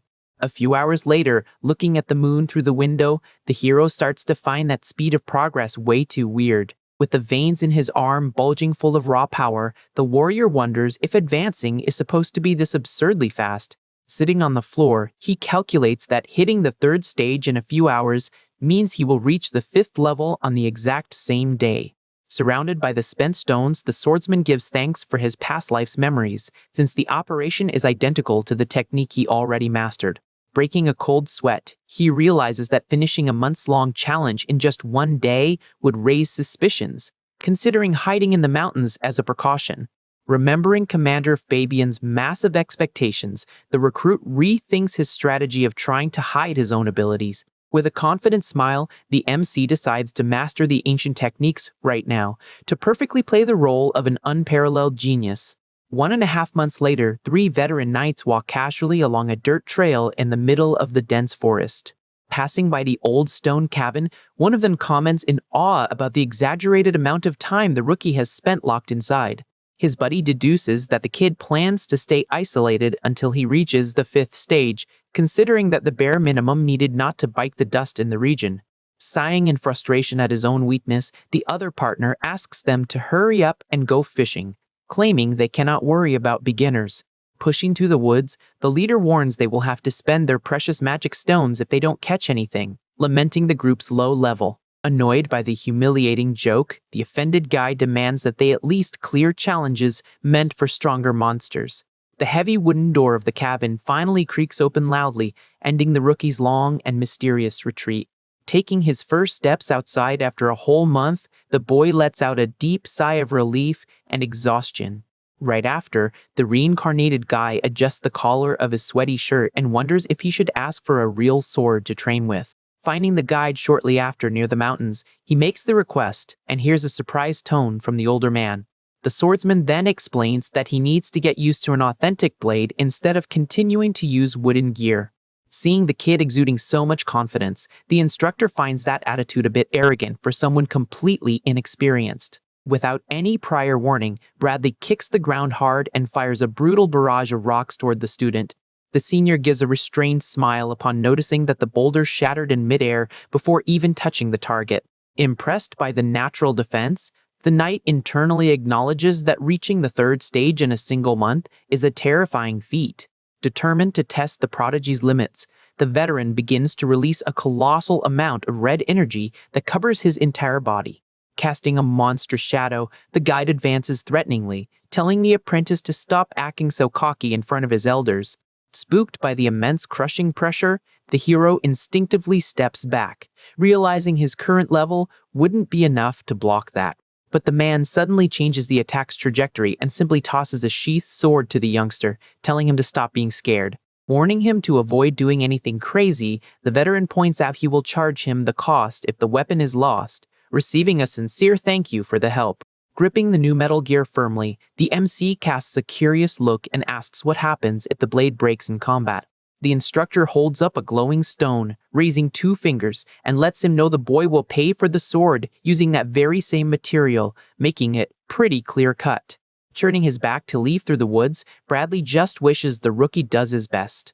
Meanwhile, the MC stares at a map while holding his new metal blade and assesses the starting situation. Observing the drawing of the region, he decides to check out the marked spot to test his skills. The destination is the sinister forest of remnants, a dark place infested with monstrous creatures lurking in the shadows. Among the beasts present in the area are several dangerous hobgoblins classified at the low rank E2. Walking calmly with weapon in hand, Leonard notices that the smell of blood cannot be hidden no matter how hard you try to clean it. Without hesitating, the warrior charges in with a swift attack and slices the monsters quickly, making sure to send them all to the other side without pain. As soon as the creatures are eliminated, the mana inside their bodies is violently expelled and turns into precious spirit stones. Standing amidst the fallen bodies, the swordsman finds the outcome decent after managing to get about 100 low-rank stones in a single day. However, staring at the remains on the ground, the boy realizes he cannot expect any real growth if he keeps hunting only in that spot.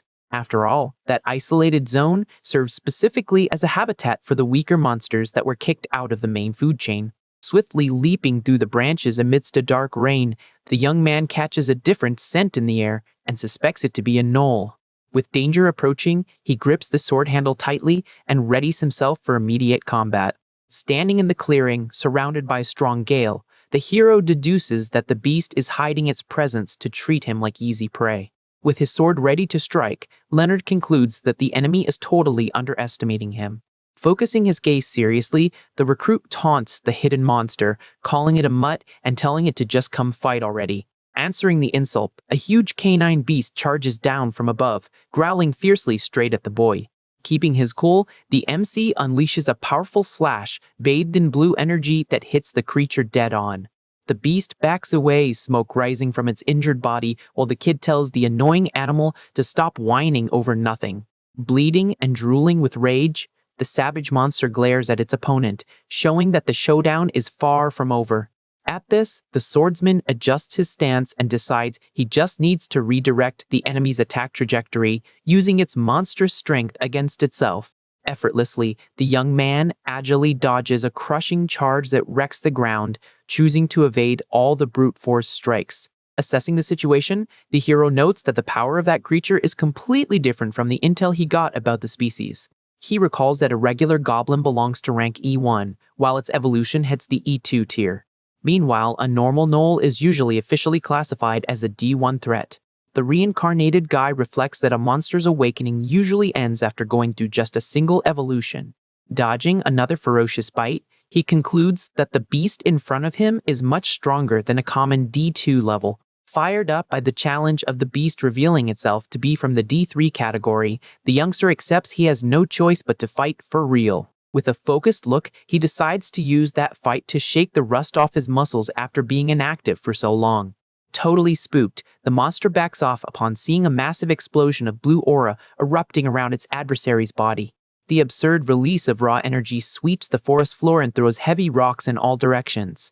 Stepping firmly on the pothole terrain, the hero advances while analyzing the creature's defensive posture. He casually dodges a lethal attack made with a heavy weapon, guaranteeing that slow, savage moves like that will never hit him. Taking advantage of the opening, the MC blocks the new monster's charge and redirects the impact using only the slanted blade. Delivering a direct strike to the beast, the boy is impressed by the toughness of the hide, which even sparks due to the intense friction. Completely furious at failing to injure the target, the gnoll smashes its own axe into the dirt ground, kicking up dust. Seeing the enemy weapon stuck, Leonard jumps swiftly to counterattack, aware that normal cuts won't work against the tough skin. With a fluid motion, the swordsman spins his body, prepping a special technique while the animal panics. Channeling all his mana into his hands, he acknowledges that the opponent's bones and muscles are incredibly resilient. Despite this huge natural defense, the rookie finds a blind spot on the beast's snout that could never be protected in time. Without mercy, the warrior lands a brutal blow using the pommel of his sword right in the monster's face, unleashing a crushing shockwave. The deafening impact echoes loudly throughout the gloomy forest, knocking the giant creature down instantly. Standing next to the fallen body, the youngster is quite surprised by what emerges from the animal's remains. Inspecting the glowing loot, he discovers a mid-tier stone worth the same as 100 common crystals from that isolated area. Looking down at the defeated prey, the hero deduces that facing strong creatures like that would greatly speed up his internal energy growth. With that, he perfectly understands why apprentice knights avoid the area, deciding that he is also done with his business around there. Crossing the dark woods, the young man steps through a large glowing magic portal to return to his refuge. Back in the safety of his room, the MC sits on the floor and resumes his intense process of focused meditation. Opening his eyes brimming with power, he admits the progress is going very well after hitting the 10th stage of physical strengthening. The youth reflects that reaching this level in a few months while having 5 cores will cause problems, wishing for a way to gather resources without drawing attention. Interrupting his train of thought, the swordsman hears footsteps approaching from outside his dwelling. In the yard, 3 gossiping veterans comment that the rookie hasn't left the house a single time in the last 3 months. One of them grumbles in frustration, asking if they really need to keep checking on the kid every day in that annoying way. The trio's leader replies firmly that they need to be the first understanding veterans to befriend the prodigy. He explains that in a prestigious military house, forming valuable alliances matters way more than maintaining superficial ties with lesser families. Furthermore, the main interest exists because the recruit holds the title of number 1, and even the high command is monitoring his future. Running out of patience, the boss roughly shoves his colleague named Hayden, telling him to go over there and give the initial greetings. Holding a bucket full of fresh fish, Hayden knocks on the door, asking if the freshman is still alive in there without eating properly. Peeking into the darkness of the empty cabin from the outside, the knight gives up when he hears no sound, seriously wondering if the boy kicked the bucket. Watching stealthily through the crack, Leonard finally understands the real reason why those veterans were scoping out his territory. Through the small sliver of light, the reincarnated guy manages to perfectly memorize the features and expression of the tired guy who tried to interact. Seeing the situation, the MC comes up with a bold plan to use the identity of a forgotten senior and hide his own absurd advancements. Sitting on the floor in a meditative pose, he decides to test a secret technique from his past incarnation, unsure if he still has the necessary control. Touching his cheek softly, the boy activates an ancient art that manipulates the muscles and veins of his own face to create a perfect disguise. In his mind, he notes that he never needed to use tricks like this after cementing himself as the legendary Sword Emperor. Slowly, the young man's skin and bone structure begin to morph in a process shaped purely by mastering magical energy. Under the bright light of the full moon, the hero finds it funny to have to resort to such a complex art just to hide his power level. Looking at his modified hands, the warrior is satisfied with the physical illusion and fully assumes Hayden's stolen identity. With his features swapped to look like the common knight, the swordsman ironically gives thanks for the loan of that face. 3 whole months pass by in the blink of an eye, and the scenery changes drastically to the dreaded swamp of the Mountain of Bones. Facing the dark waters bubbling with poison, the fake veteran recalls the vital ironclad rule for surviving in that swampy hell. Sprinting fast through the dead trees, he maintains absolute focus, aware that there is absolutely no safe area around there. Behind a large tree, the guy scans the surroundings, knowing full well that all the creatures in the region use toxins and lethal camouflage. In the middle of that killer fog, the hunter understands perfectly that dropping his guard for a single second will result in an instant game over. Running through the dirty water, the kid figures he is going to end up being devoured by the lizardmen hiding in the swamp. At that moment, a giant beast emerges roaring fiercely while the fake Hayden jumps to avoid being swallowed. Using the height to his advantage, he brings his sword down violently in a crushing blow that kicks up a pillar of water. Standing on the defeated animal's carcass, the warrior breathes a sigh of relief after wrapping up the combat. Assessing the situation, he wonders if he made too much noise, as the boss of the area seems to have woken up. Right behind him, a massive lizard man wielding a spear rises silently. The scaly monster readies its weapon with pure murderous intent against the intruder. Without even breaking a sweat, the boy blocks the attack with his blade and lets him know the creature's moves are way too obvious. In a quick counterattack, the swordsman slashes the enemy, ensuring he has no time to waste with amateurs. With the easy victory, the young man notices he has already gathered 1,500 medium stones and decides to move on to the next stage. Wrapped in a powerful aura, he realizes this energy is enough to skip straight to the next level of strength. However, the MC reflects that breaking his limit there on the island while wearing a disguise might draw unwanted attention. Staring at a glow on the horizon, the youth knows the evolution process causes an intense explosion that is impossible to hide. With that in mind, the warrior decides to look for an enclosed shelter to completely conceal his light during the breakthrough. Upon reaching a sunlit clearing, he is surprised to come face to face with a massive plantation.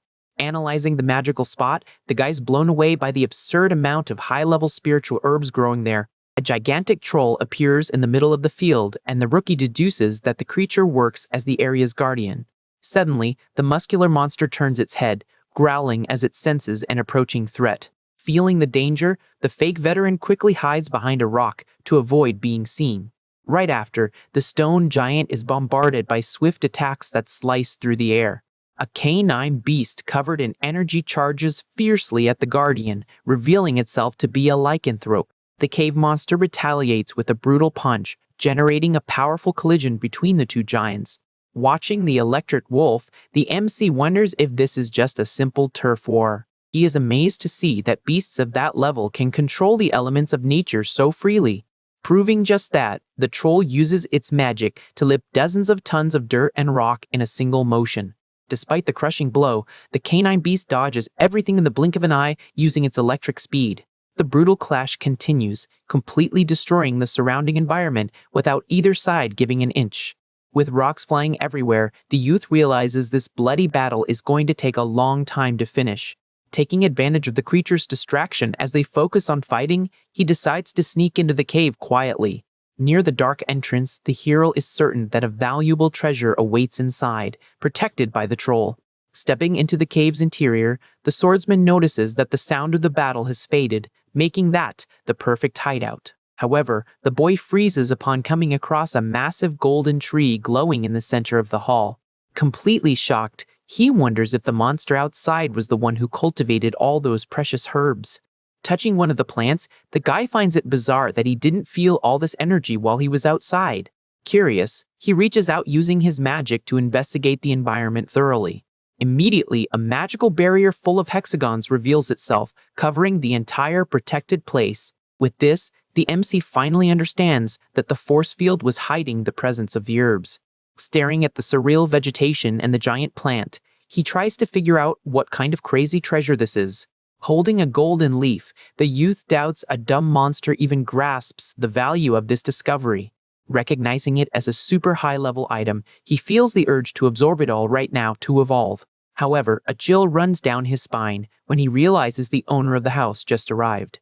The rookie jumps desperately, dodging a colossal punch, and blames the anti-magic barrier for concealing the enemy. Assessing the angry giant, the kid breathes a sigh of relief seeing that the monster is still pretty banged up. The blood dripping down the creature's body shows the damage left by the previous fight against the wolf. Even wounded, the brute doesn't hesitate and charges in full force to crush the little invader in its garden. Sliding across the stone floor after the dodge, the hero quickly regains his balance. He realizes the monster's previous punch wasn't meant to finish him, but to destroy the entrance and trap him in the cave. Far from panicking, the warrior releases his blue energy, taking up his combat stance and accepting the challenge. The brutal impact of the clash makes the entire mountain shake violently, throwing rocks everywhere. The whole forest outside trembles with the power of the intense battle happening underground. Running nimbly through the debris, the kid deduces the enemy quickly noticed its disadvantage in speed. Because of that, the giant beast starts hurling stone blocks in a desperate manner. The swordsman deflects a lethal boulder, knowing full well that a single direct hit would end his run. Admitting the big guy's tactical smarts, the youth decides to change his own approach so he doesn't get caught. Surrounded by a mana storm, he dashes straight at the opponent in a straight line. Completely focused, the hero guarantees he will end the fight in a single strike. Sensing the danger, the beast concentrates its defensive magic, generating sparks around its body. But the youngster's energy-charged blade tears through the enemy's protection with extreme ease. Following through with the swift slash, the reincarnated guy admits the stone shell saved the monster's hide at the very last second. Even surviving, the giant enters a state of absolute fury with its body bursting into flames. Overcome by rage, the brute roars fiercely while fire consumes its entire wounded body. The intensity of the heat radiating from the creature begins to melt the very floor of the cave around it. Keeping a safe distance, the MC finally understands why a pack of lycanthropes lost to that guy. Facing the glowing enemy, the youth deduces the monster always had the ability to use two magical elements together. Filled with deadly hatred, the giant beast locks its gaze on the boy, ready to completely incinerate him. The monster charges forward, stomping hard and causing fire explosions, making the hero realize that attacking up close has become a death wish. Agilely dodging the furious attack, the swordsman is certain he would turn to ashes if he touched that absurd heat. Coldly calculating his chances, he concludes he needs to find the single opening in the enemy's defense to land the finishing blow. The exact instant the beast lifts its foot to attack, the young man spots his golden opportunity. Propelling his body into the air, the warrior shoots like a missile toward the brute's open chest. Under the pressure of that do-or-die battle, the reincarnated guy feels a wave of nostalgia for his glory days. With the blade shining brightly in blue energy, he coldly decrees that the fight ends right there. The sword hits the target in a devastating slash that splits the wall of flames in half with pure brute force. Completely destroyed by the impact, the stone giant finally collapses onto the ground with zero strength left. Landing gracefully after the perfect execution, the boy tells the smoking carcass that any reaction now is pointless. The MC watches the blue energy strike pierce the beast's chest, certain that the fight is finally over. However, an intense red light begins to glow from inside the monster's open wound. In an instant, the creature detonates in a colossal fire explosion that swallows everything around it. Being thrown by the force of the blast, the youngster quickly realizes that this distance is a fatal danger. He flies uncontrollably amidst the devastating flames. The youth's body crashes brutally against the rocky wall of the cave. Falling onto the dirt floor and spitting blood, he feels like the impact broke practically every bone in his body. Leaning against a tree with the underground forest burning in flames, he calculates that the whole place will turn to ashes in less than 5 minutes. The swordsman is fully aware that no one is going to show up to save him in an isolated place like that. Because of this, the young man accepts that the normal rules of the outside world do not matter in there. Looking at the glowing magic stones on the floor, he recalls that reaching a higher level of power completely heals physical damage. Wasting no time hesitating, the kid firmly grabs the energy crystals scattered across the grass. With that, he makes the decision to advance to the next stage. An intense blue aura surrounds the reincarnated guy as he feels the power of the stones seeping into his wrecked magic channels. Thus, the pure energy rapidly begins to regenerate his internal organs. Walking with difficulty across the uneven terrain, the young man realizes that amount of power still isn't enough for the breakthrough. Therefore, he kneels before the mystical vegetation, determined to absorb the essence of every plant in the place. The hero plucks the valuable leaves and channels all the magic straight into himself. Surrounded by a gale of pure blue energy, he announces that the preparations are complete. Power violently overflows from his body as he feels all 5 mana cores spinning at the same time. The MC gets the sensation that his entire life force is merging into a single thing. He describes the extraordinary experience as if he were getting a brand new heart. With his physique and energy fully restored, the guy finally reaches a new level of power. Wrapped in a tornado of pure magic, he is confused as to why the evolution won't stop, even having already surpassed human limits. The massive blue aura around him takes the colossal shape of a dragon's head. The giant golden tree starts glowing intensely, reacting to the integration of the kid's cores. Reflecting on his own strength, the swordsman deduces he jumps straight to the 3rd stage of martial arts. The warrior compares his rapid advancement to the family veterans who stay stuck at the 2nd stage for years.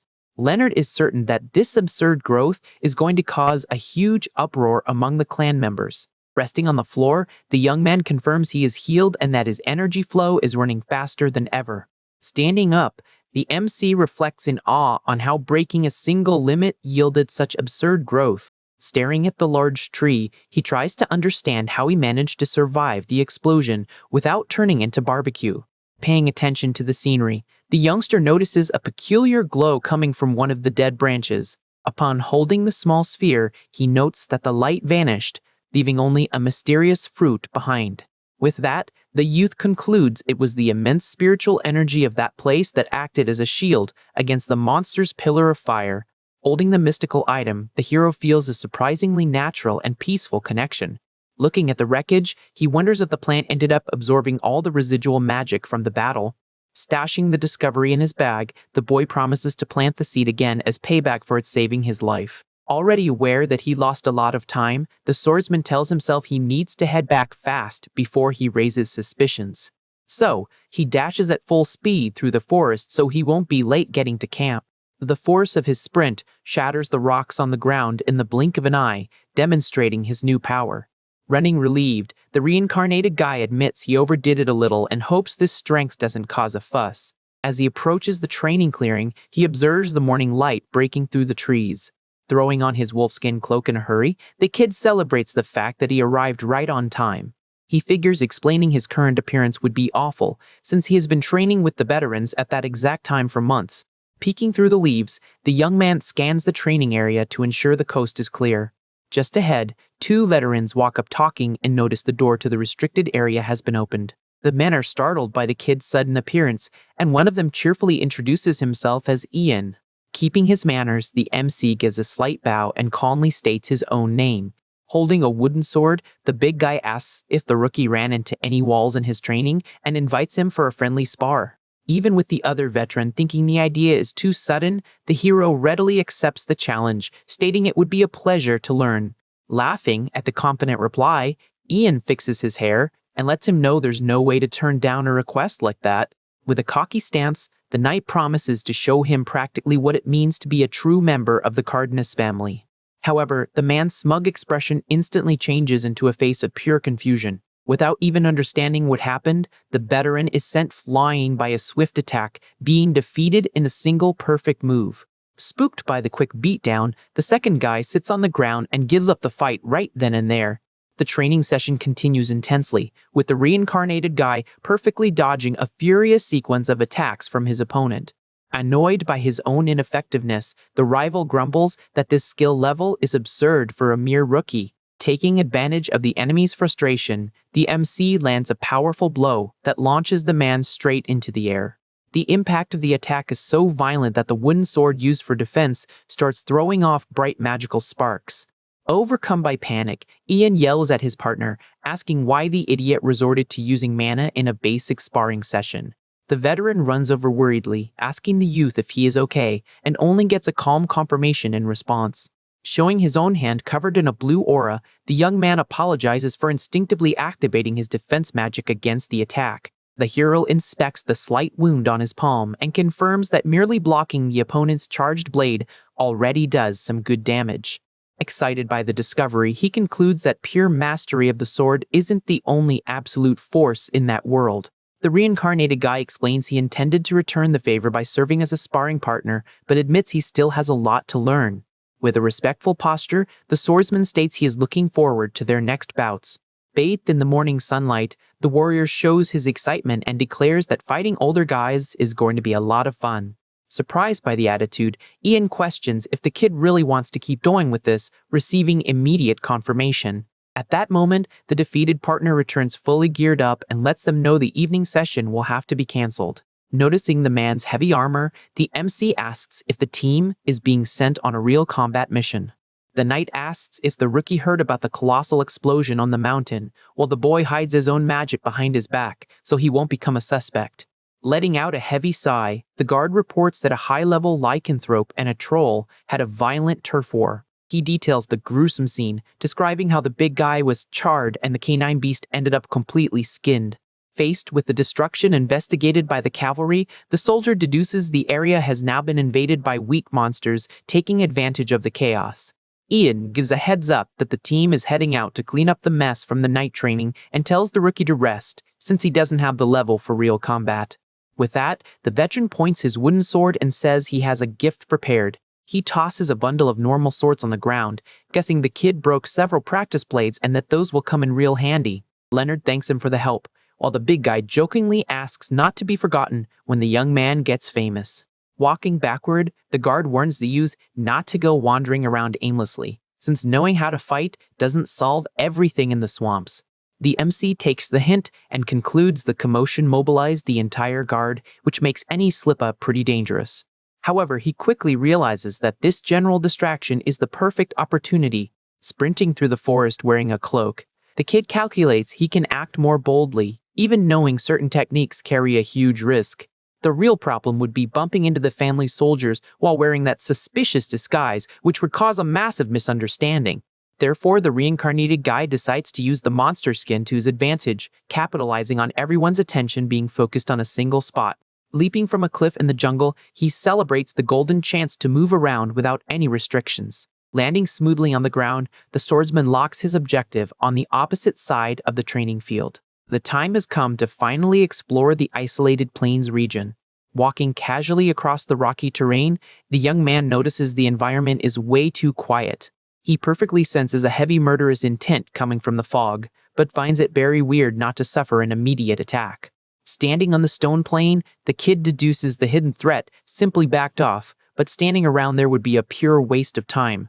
Suddenly, a massive creature dived from the sky, kicking up an absurd amount of dust upon hitting the ground. A huge owlbear spreads its intimidating wings, blocking the swordsman's path. Showing not a single drop of concern, the hero just stares right back at the killer beast. Calmly drawing his blade, he asks if that is the first challenger of the day and finds the power level ideal for testing his skills. Meanwhile, on the island's coast, the sun illuminates the arrival of several suspicious vessels all at once. Stepping onto solid ground on the beach, one of the invaders reports that 2 team members are missing. The leader of the hooded men assumes the men fell into the choppy sea and demands everyone stay focused on the mission. Frustrated with the losses, the commander cries in anger and wonders if the heavens cannot see the sacrifice they are making for their own homeland. With completely blind determination, the squad swears to complete the attack at any cost so as not to let the casualties be in vain. The boss yells the direct order to capture a Cardenas cadet alive, aiming to steal the dark secrets of the clan's blood. Dashing swiftly across the rocks, the operatives are instructed to show absolutely no mercy, not even toward kids. The biting wind blows through the deserted scenery while dust covers the isolated valley. Running aimlessly around the place, one of the masked invaders frantically realizes he ended up getting separated from the rest of the strike group. The soldier falls to the ground, spooked by the absurd amount of dangerous monsters on the island, understanding he will have to fend for himself without military backup. The invader grumbles in exhaustion, thinking it is crazy the things that Wild Family does on such a cursed island.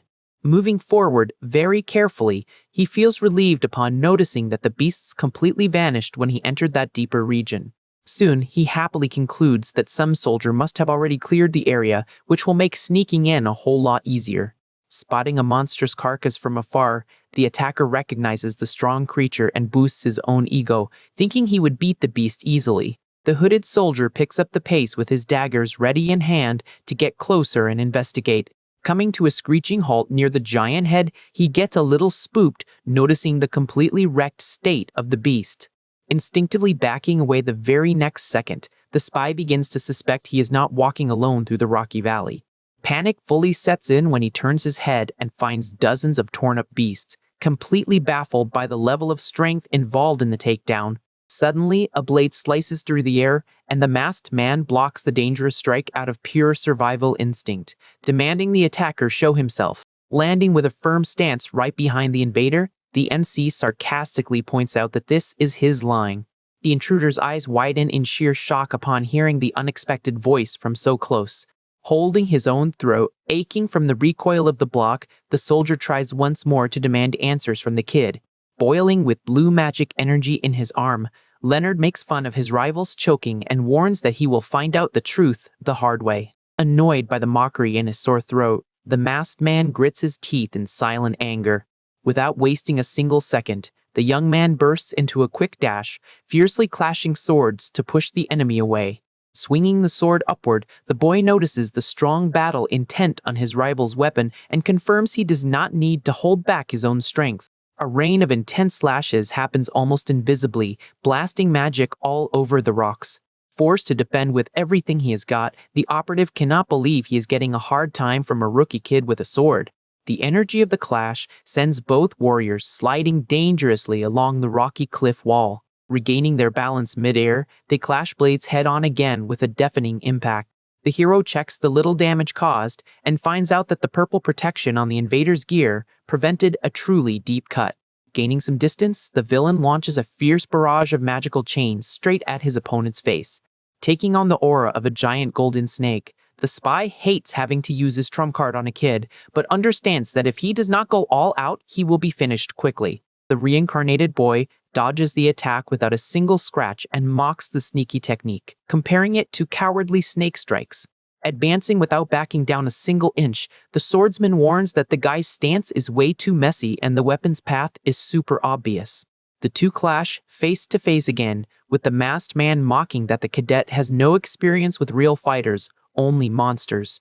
In a fraction of a second, the toxic purple magic ties up the boy's entire blade, making basic defensive movement impossible.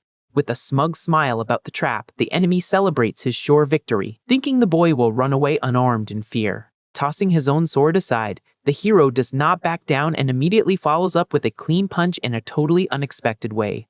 The fist loaded with absolute power wipes the bright smile off his rival's face, with the boy teaching him that relying only on a weapon is foolish.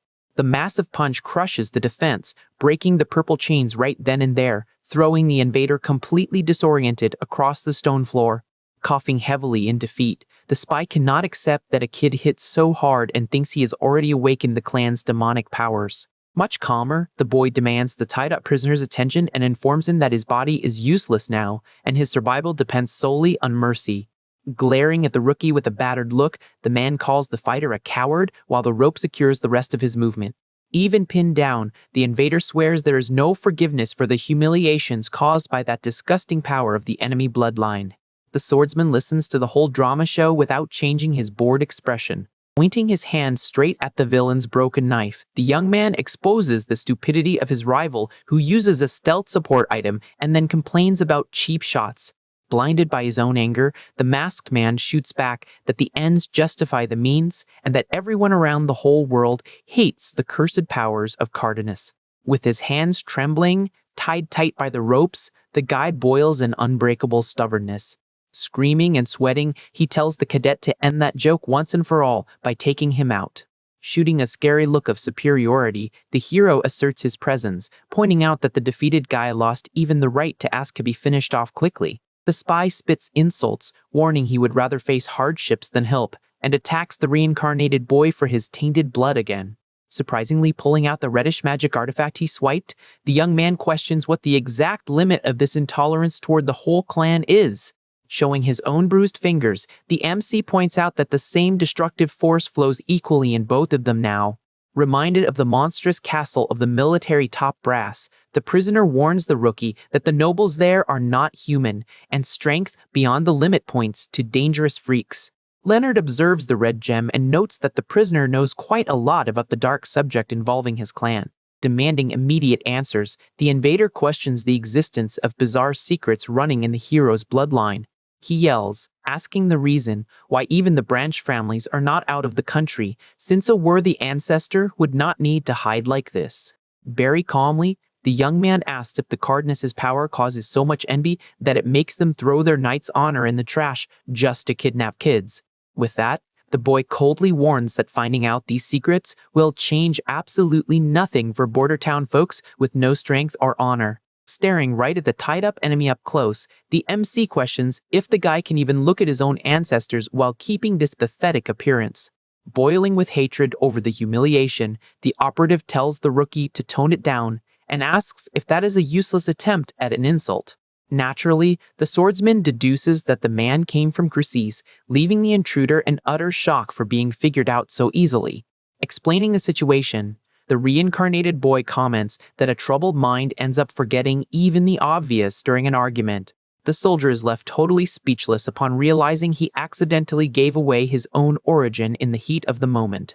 Pointing a firm finger, the hero warns that his rival will fade away soon for having unleashed his mana circuits, but first, he will need to confess everything he knows about the invasion.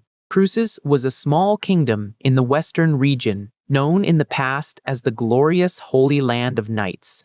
However, everything fell apart when the warriors of that country suffered a crushing defeat to the Golden Dragon Order in a fierce clash. Because of that single lost battle, the kingdom ended up forgotten by the world and the Cardenas stole the sacred title forever. Hanging the invader upside down on a huge branch, Leonard asks if the current attack is just to get back the kingdom's old lost fame. Evaluating the whole revealed situation, the MC understands the attempt to investigate the bloodline secrets and admits that it even lines up with his own interests. However, the prisoner warns that the real problem is the fact that top-tier specialists have already landed heavily on the island. Sheathing his weapon, the young man decides he needs to inform the senior instructor about the dangerous invasion before it is too late. He makes a mental note of the fact that the enemies belong to the feared Shadow Knights of the Fallen Kingdom, which raises the test's difficulty to an absurd level.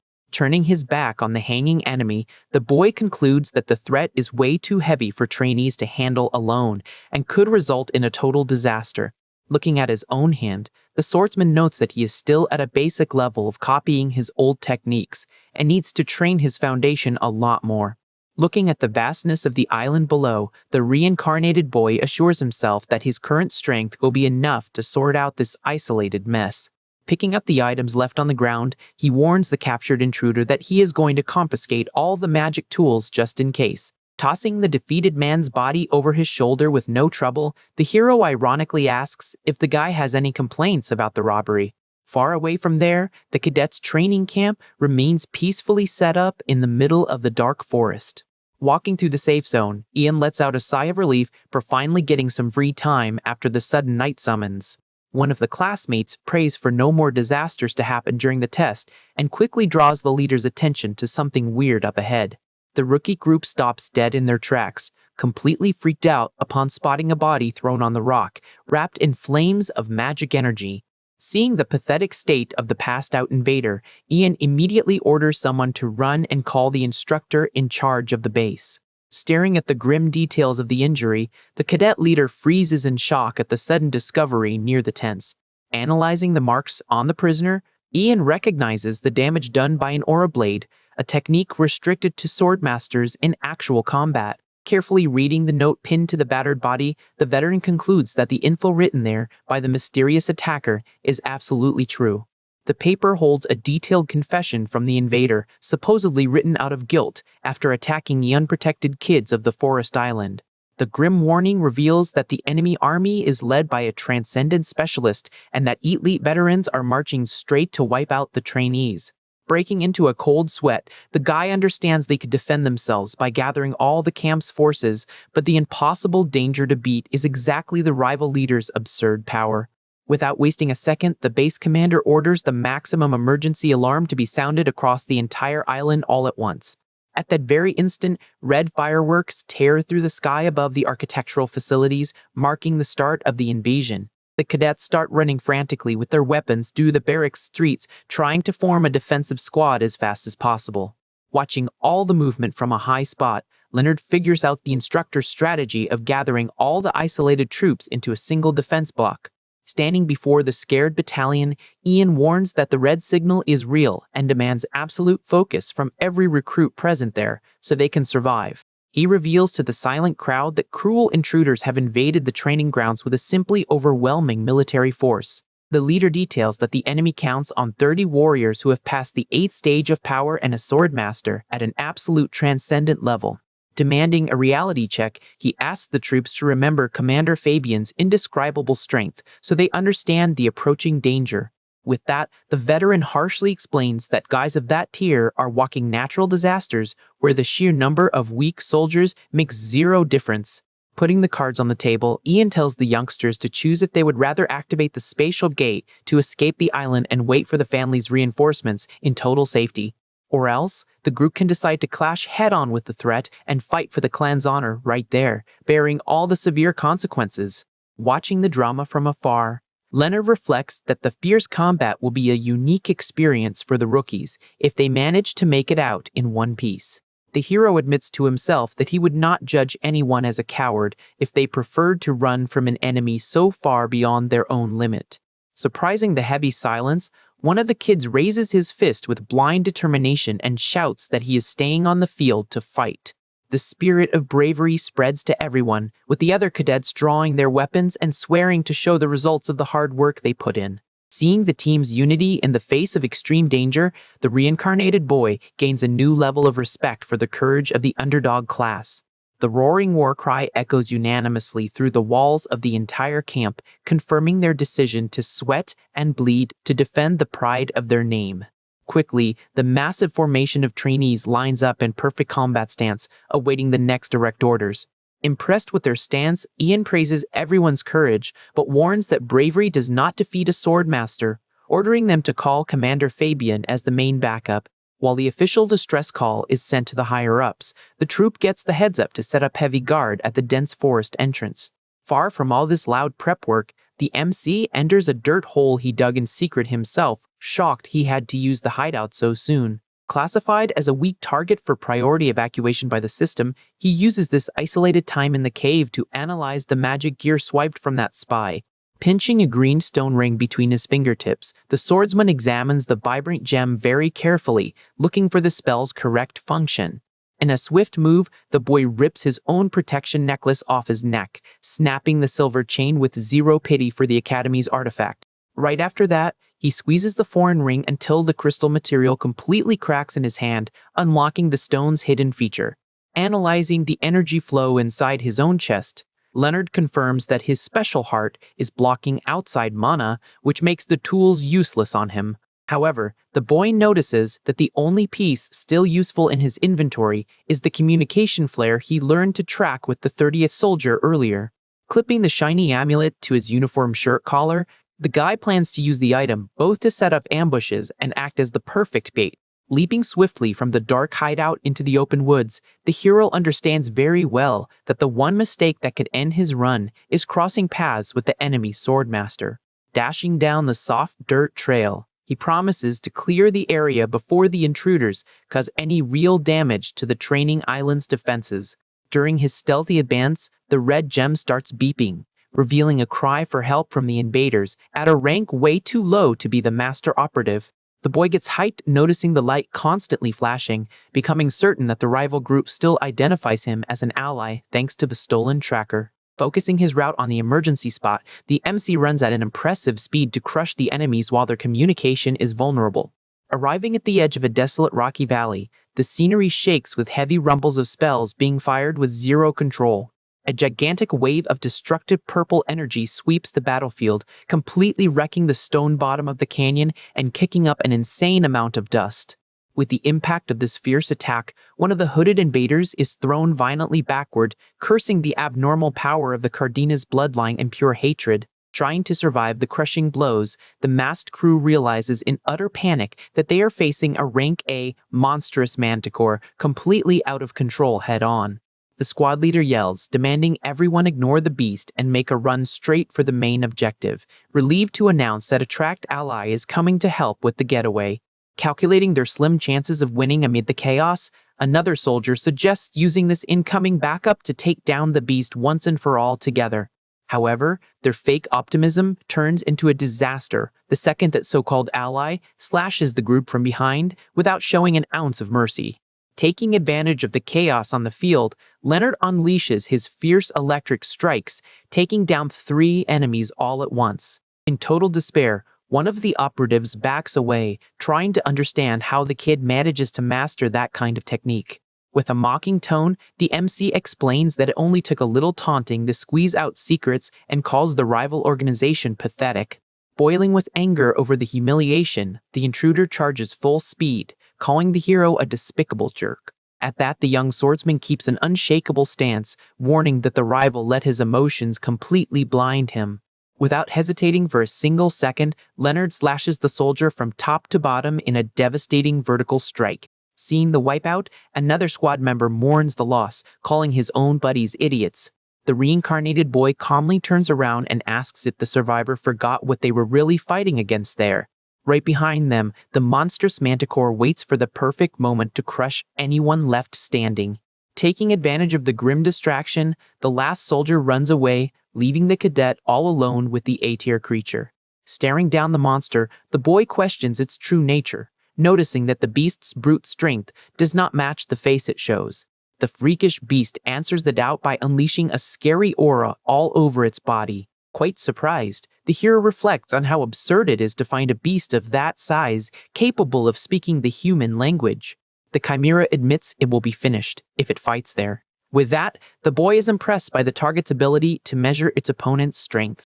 However, the manticore warns that it will not go down easily and plans to buy time until a powerful ally arrives at the scene. Intrigued by the unexpected threat, the MC tries to figure out who this supposed backup for the monster could be. He soon deduces that the mentioned ally must be the invasion leader, the most dangerous man walking on that island. The reincarnated boy admits to himself that he does not have the slightest chance of beating a true sword master at his current level. Pointing his weapon firmly, the youngster states that he does not trust a beast's word, but agrees that stalling around there is a guaranteed loss. In direct response, the creature challenges the boy to come closer if he is not afraid of his own downfall. Acknowledging his opponent's courage, the cadet decides to spare the beast's life this time and warns it not to expect another chance. Ignoring the peace offer, the chimera attacks fiercely with its dark tentacles, calling the boy a fool. Dodging the strike with ease, the hero confirms his suspicions about the beast's aggressiveness were spot on. In an explosive leap, he charges at the beast, channeling all his blue mana straight into the blade. With a precise move, the swordsman lands the first devastating slash, aiming for the monster's head. The monstrosity's eye widens, feeling the brutal impact of the electricity burning its body. Without giving any room for a reaction, the guy continues his relentless combo of high-speed attacks. Right after, the MC drives his sword deep, looking to tear the creature's lungs apart. Finishing off the destructive combo, he aims for the beast's heart and reinforces that he needs to get out of that valley urgently. After leaving the beast critically wounded on the ground, the young man looks over his shoulder, confirming the damage done. Landing far from danger, the boy picks up a magic necklace left on the ground and senses the approach of someone incredibly powerful. The enemy swordmaster arrives at the scene, snatching the gem mid-air, regretting not having saved his group of subordinates in time. Feeling a weird presence, the elite operative turns around furiously, demanding to know who is hiding in the rocks. Hiding in a tight ditch, Leonard is spooked by the villain's absurd perception and decides he needs to bolt fast. The reincarnated boy frantically starts digging a tunnel, finding it ironic that a hole-digging skill would save his skin. On the battlefield, the invading leader finds the sudden disappearance of his target weird and thinks his own intuition ended up failing him.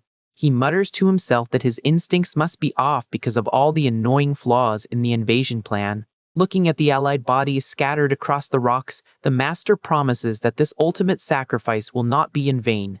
The villain then turns his back on the carnage and goes on his way, assuring himself that the main objective of the mission was completed. Far away from there, the hero manages to pop out of the underground tunnel safe and sound in the middle of the dense forest. Walking through the woods, the boy finds a badly bruised Cardenas knight, noticing immediately that the man is not going to make it. Coughing heavily, the injured soldier opens his eyes with extreme difficulty and recognizes the kid's student uniform. The veteran asks the rookie to warn the troops that dozens of warriors were wiped out in an instant by a single enemy. With his last painful breath, he confesses the worst nightmare of all, confirming that the young trainees were kidnapped. The MC hears the heavy truth that his classmates became hostages to the hit squad. Standing before the fallen ally's body, Leonard digests the terrible news that the prisoners have already been moved. He tries to use logic to understand how the criminals managed to transport dozens of students through the island's defenses without raising any alarms. The hero concludes that the operative's goal is to use the hostages as test subjects for experiments, requiring them to arrive at the base alive. Analyzing military logistics, the guy figures out there is only one viable way to escape carrying so many people at once. The obvious way out of this massive problem would be to use a giant runic circle for mass teleportation. Knowing the clock is his biggest enemy right now, the young man decides to run before the invaders activate their getaway magic. He quickly deduces that this spell requires a huge open space, which makes the group's location pretty predictable. Before taking off, the MC hears from the wounded knight that Commander Bradley is sweeping the area with a rescue battalion. With this tactical intel, the reincarnated boy uses his blue mana to heal the veteran's critical injuries and tells him to rest. Without giving the man time to question the order, Leonard fires a quick shock, knocking the knight out completely. Stealing the cloak from one of the intruders, the boy realizes that Bradley's troops are searching in the completely wrong direction. Carrying the passed-out soldier, he admits that no veteran commander would listen to the advice of a simple cadet. Putting the enemy mask on his face, the hero decides to become the perfect bait to guide the backup straight to the criminal base. Meanwhile, a heavy Cardenas army furiously advances through the trees trying to track down the invaders. Leader Bradley commands the march, foaming with rage, cursing the cowardly hitmen for running away so fast from the clash. Suddenly, the troop leader notices a weird movement in the trees above and demands to know who is up there. Wearing the enemy outfit and carrying the knight's body, Leonard jumps down on purpose to grab the entire battalion's attention. Seeing the black clothes and the bizarre agility, Bradley mistakes the boy for one of the remaining operatives from Crucis. Boiling with anger, the commander shouts orders for his subordinates to stop staring and take out the target immediately. The fake intruder dives straight into the forest's darkness, perfectly guiding the soldiers into the rescue trap. Without thinking twice, Bradley charges forward, cracking the ground, swearing that scumbag will not get away in one piece. The masked hero gracefully dodges the deadly attacks while jumping from branch to branch at an impressive speed. Annoyed by the useless chase, the veteran praises the target's pace, finding it absurd that someone from that broken kingdom could be so fast. Keeping a perfectly calculated distance, the cadet celebrates to himself the absolute success of his risky plan. After a long, explosive run, the knight leader lands roughly in a clearing, furious at the enemy's audacity. Stopping at the edge of the beach, littered with fallen men, Bradley understands the shock of being lured straight to the main enemy base. Hiding in the bushes with the rescued guy, the MC takes off his mask, hoping the commander survives the real monster of the test.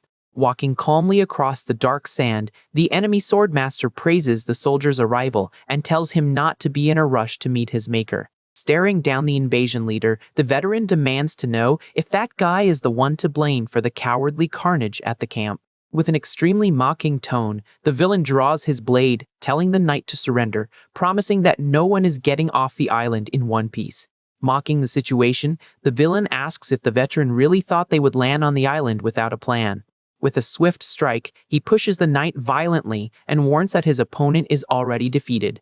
Holding off the blow with great difficulty, Bradley realizes the enemy is going to use mass teleportation and swears he won't let him get away. The swordmaster sadistically reveals that there are 15 minutes left until the magic's full activation.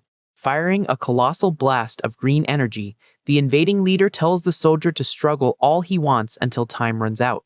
Pinned against the wall, the veteran grits his teeth, trying to bear the crushing weight of that bizarre power. Hiding among the trees, Leonard watches the clash from a distance and roots for his ally to hold on tight just a little longer. Turning his back on the main fight, the masked youngster guarantees he will save the hostages while the commander distracts the monster. Right in the center of the enemy camp, a giant blue magic circle shines brightly in the sky above the tents. Two hooded guards patrol the area peacefully without suspecting absolutely anything. Sneaking through the shadows, the MC notes with relief that the watchman did not even glance in his direction. He deduces that Bradley's roaring battles serve perfectly to lower the soldier's guard and decides to take action right now. Sneaking up to the students tied on the ground, the boy focuses on the purple energy, handcuffs holding the prisoners. With a quick move, the hero breaks the magic chains off one of his classmates, leaving the kid shocked by his freedom. Without understanding a thing, the student looks at his savior and questions the reason for that help, since he clearly is not part of the enemy group. With his blade glowing in blue mana, Leonard cuts the chatter, saying he has no time to explain and tells everyone to run immediately. He turns his head slightly, reminding them that every knight's duty is to protect people.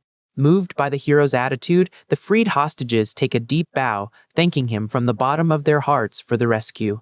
Stepping away from the prisoner tents, the cadet evaluates that the rescue issue is already properly taken care of. Walking through the camp in cold blood, he focuses on what still needs to be done to end that invasion for good. The MC slowly approaches one of the base guards, gripping his weapon with fierce firmness. In an explosive dash, the guy slices the enemy in half using a swift, energy-charged strike. Right after, he goes after another soldier, stating mentally that it is time to take out the trash in the camp. Showing zero hesitation, the swordsman continues his streak, taking down the intruders one by one fiercely. Far away, Bradley is thrown violently backward upon being swallowed by a massive green aura attack from the rival leader. Watching the fallen veteran on the ground, the swordmaster grumbles that the fight was not satisfying but served as entertainment. He raises his hand, warning that this useless little game is over and prophesies that his faction will return to the top of the world. However, the villain's eyes widen as he feels a threatening presence and realizes the rat that was messing up his plans has finally arrived. Shooting out from the dense forest, the masked youngster charges at the big boss like a blue lightning bolt. With a deafening impact, the two weapons clash, sending sparks of pure magic all across the battlefield. With the force of the strike, Leonard's mask shatters and the villain sighs in frustration, calling the hero a complete disappointment. He cannot believe that an insignificant kid was the one responsible for taking down so many elite warriors. Covering his body with a sinister aura, the leader guarantees he will eliminate the youngster slowly to avenge his comrades. However, upon glancing over the field dominated by the teleportation circle, the master notices the knocked-out bodies of his subordinates. Completely baffled, the invader tries to process how that kid managed to wipe out the entire base all by himself. Overcome by a blind rage, the villain loses his cool and screams furiously over the brutal defeat of his brothers in arms.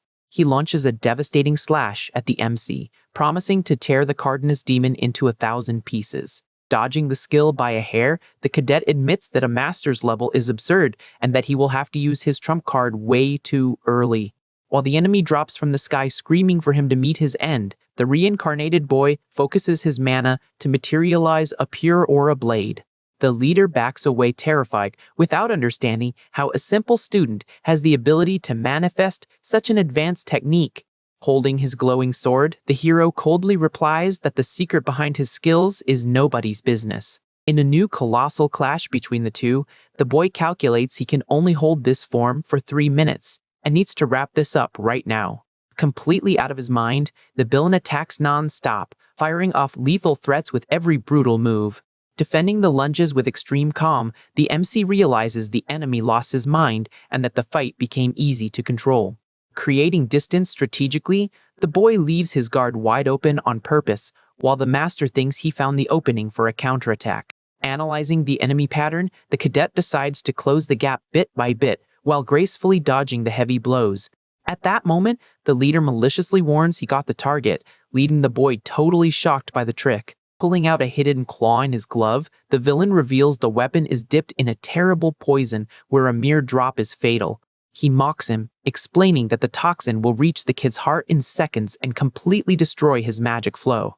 Landing far away after suffering a light scratch, the hero ironically says, "Thanks for the technical explanation," while the master gets confused. Inside the young man's body, the powerful blue energy destroys the essence of the invading poison without leaving a single trace. Seeing his opponent completely fine, the operative panics, demanding to know why his deadly toxin had absolutely no effect. The reincarnated boy wonders to himself if his special heart also cancels out poisons along with spells, maintaining an intimidating stance. Taking advantage of his rival's despair, the MC attacks brutally and repeats that his secrets are of no interest to enemy trash. Unable to hold back the student's overwhelming strength, the leader is pushed backward, feeling the crushing impact of the hit. Cornered by the disadvantage, the villain summons giant magic serpents to swallow the entire scenery. He leaps high into the air, casting the chaotic spell in a desperate attempt to crush the cadet from a distance. Dodging the lethal vines with ease, the boy wonders if the master has completely lost control over his own technique. Noticing the excessive amount of attacks blocking the main path, the hero understands that sneaking up on him became impossible. Without backing away from danger, the swordsman jumps straight into the chaos, swearing he will break through that barrier with pure brute force. Spinning his blade in a devastating blue whirlwind, the guy shatters the magic snake's head into 1,000 pieces. Hit by the violent shockwave, the leader backs up, dragging his boots on the dirt ground, trying not to fall over. With his pride bruised, the sword master curses the pesky brat for humiliating a warrior of his caliber. Hiding in the middle of the mess of giant vines, the villain swears he is taking the kid down with him no matter what. In response to the caster's hatred, the green energy tentacles start whipping through the air like crazy.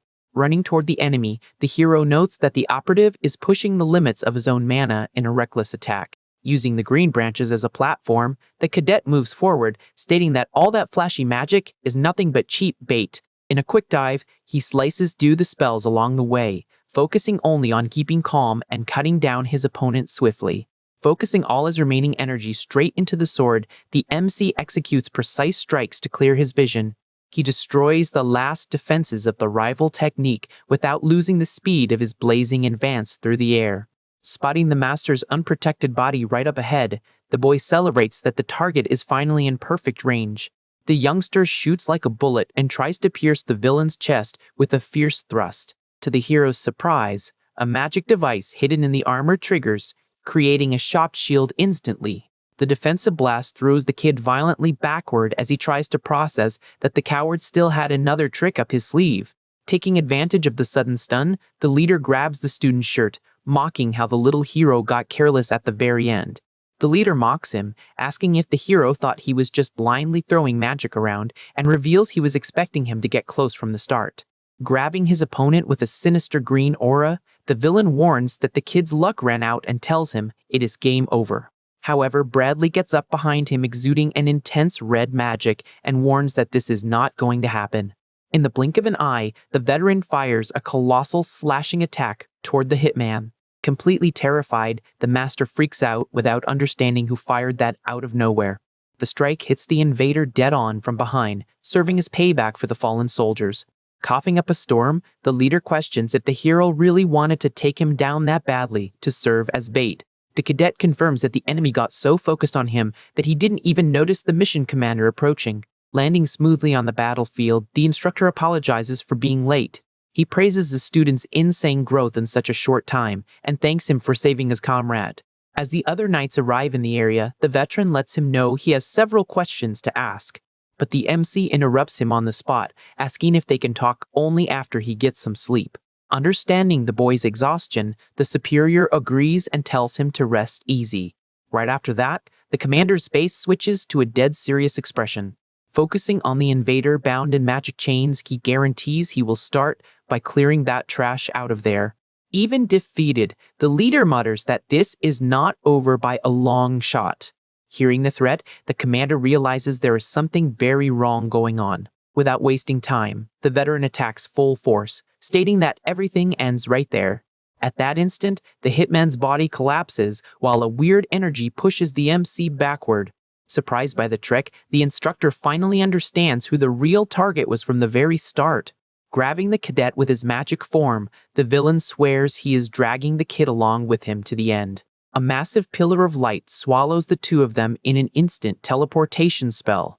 As soon as the flash fades, the knights are left in shock at the hero's disappearance from the battlefield. Far away, the reincarnated boy grips his sword bathed in blue mana, telling the enemy to shut his mouth and not get so cocky. Assessing the strength of the monsters around him, the swordsman decides to finish off that whole pack with a single fierce strike. Back at the camp, one of the soldiers states in disbelief that the student was actually taken by the enemies. Analyzing the circle on the ground, the commander concludes that the incomplete magic tossed them into a totally unknown place. Frustrated with the situation, the veteran blames himself for lowering his guard, thinking he himself was the target. Trying to calm his superior, the subordinate reminds him that nobody imagined the main target would be the young student. The soldier figures that the rival faction saw such a huge threat in the kid that they threw away their own ideals to capture him. Remembering Leonard's skills, the knight admits he's never seen such scary growth in history. Commenting on the rookies, he points out that the boy's level is way above normal for a recruit. Looking at the horizon, the warrior bets that a new legend is about to be written by the Cardenas family. Determined to fix the problem, the leader agrees to call for immediate backup and hands over the command to his ally. With an intense look, the veteran declares that they need to find the student no matter what. Meanwhile, the hero floats, knocked out on a piece of wood in the middle of the massive ocean. Slowly regaining consciousness, the castaway spots a huge structure approaching in the water.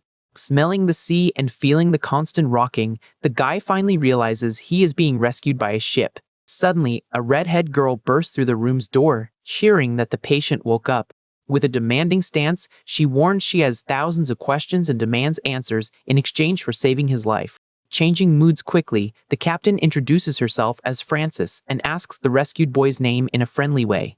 Still processing the unusual situation, the swordsman just watches the young woman holding her hand out to him. Shaking his sager's hand, he politely introduces himself and mentions his home empire. Shocked by the info, the girl questions how he ended up so far from home like that. Averting his gaze awkwardly, the MC sums up the whole mess by saying it was just an accident. Recalling the swordmaster's ambush, he explains he was sucked into some spatial magic and passed out right after. Impressed that he survived the spell, the captain quickly deduces that the boy is part of the feared Cardenas. The brunette helper analyzes the guy's trained physique and agrees that this is the only logical explanation for his strength. The cadet confirms the suspicion without hesitating and notes in surprise that his family's fame crossed even the ocean. Worried about the consequences, the assistant whispers, advising her boss to keep her distance to avoid trouble. At that moment, a crew member busts into the room in a panic, begging the leader to run to the city docks. With a bleeding forehead, the sailor tries to warn them that the ship is being attacked by dangerous thugs. On the main deck, an arrogant blonde man smashes everything in his path, leading a violent gang. Furious at the cowardice, the brunette draws her weapon, realizing the enemies attacked exactly on a vulnerable day. The captain apologizes for the mess while the MC is already getting out of bed ready to take action. Before running off, the redhead lets him know that her guest is free to leave as soon as he feels better. Alone in the quarters, the boy looks at his gear and clothes folded neatly in a corner of the room. He remembers asking the real reason the girl rescued a total stranger in the sea. In the memory, the young woman answers simply that she never abandons anyone who needs a hand. Seeing the leader run into an underdog battle, the swordsman thinks she is the one who needs help the most right now. At the harbor docks, the invader group completely surrounds the captain's ship, waiting for their boss's orders. Approaching with firm steps, the arrogant leader mocks the redhead girl's arrival for the showdown. Gripping her swords, the two defenders face off against the rival, questioning the reason for that unwanted visit. Annoyed by the boldness of the reply, the blonde gives a crooked smile, trying to control his own anger. Losing his patience, the thug tells the helper to shut her mouth and threatens to wreck anyone who draws a weapon on him. Gritting her teeth in hatred, the brunette mutters the scumbag's name, holding back the urge to attack right then and there. Putting her arm in front of her ally, the captain demands the rival back his goons off so they can settle this one-on-one. Staring the redhead down up close, the jerk tells her to drop the stubborn act and hand over ownership of the ship immediately. Pointing at the majestic vessel, he taunts her, saying the royal inheritance is just rotting away in her hands. Keeping a firm stance, the leader fires back at the insult, reminding him that his father's passing does not make him the owner of everything. Making her decision crystal clear, the girl tells the invader to take a hike because she is never handing over her precious boat. Pulling his blade threateningly, the villain warns her to sell the vessel right now before he loses his patience for good. Before the thug can finish his threat, someone drops from the sky, violently crushing one of his goons into the ground. Brushing the dirt off his clothes, the hero calmly stands up and asks for permission to take out the enemy leader first. Completely in shock over the swordsman's brutal entrance, the girls and the thugs stare at the scene without understanding a thing. Staring at the brutal beatdown, the thug leader freaks out, telling his goon to pick up his own detached arm and curses at the captain in anger. Completely furious over the sudden situation, the invader loses it. Blaming the girls, he orders his men to wipe everyone out and right after questions what the hero did to his brother. Without giving the enemies time to react, Leonard dashes in, slicing the goons with ease. Right after, the swordsman already sheathed his weapon back with a quick motion. Taking advantage of the opening, the MC lands a direct hit on the arrogant leader's face. With a violent impact, the jerk falls unconscious to the ground right in front of Francis and her helper. Impressed by his speed, the brunette notes that the thug did not even stand a chance, while the captain recognizes the true power of the Cardenas. Stepping on the fallen enemy's back, the hero notices that the guy had already managed to reattach his own arm. Standing next to the body, the guy turns to the girls and asks what they should do with the defeated man. However, the two remain in total silence, just processing the absurdity of what just happened. Noticing his savior's hesitation, the cadet finds the reaction weird and asks if something is wrong. Sighing heavily, Francis admits that the trash on the ground is the illegitimate son of the most powerful guy in Atlantis. Keeping a totally serious face, she starts explaining how things work in that place. The captain reveals that the Maritime Union of Atlantis is governed by a powerful council that rules over all those seas. The redhead details that the invader's father is Pablo L. Orlando Peterson, one of the top 5 big shots of the entire council. Analyzing the intel, the reincarnated boy realizes he picked up a way bigger problem than he imagined and thinks of a way out. Then, he calls the captain by her name, catching her attention right away. Being very straightforward, the swordsman lets her know he will be working as her bodyguard for a while. Observing the lit-up ship, the MC plans internally to stick around to sort out the problems and gather some useful info.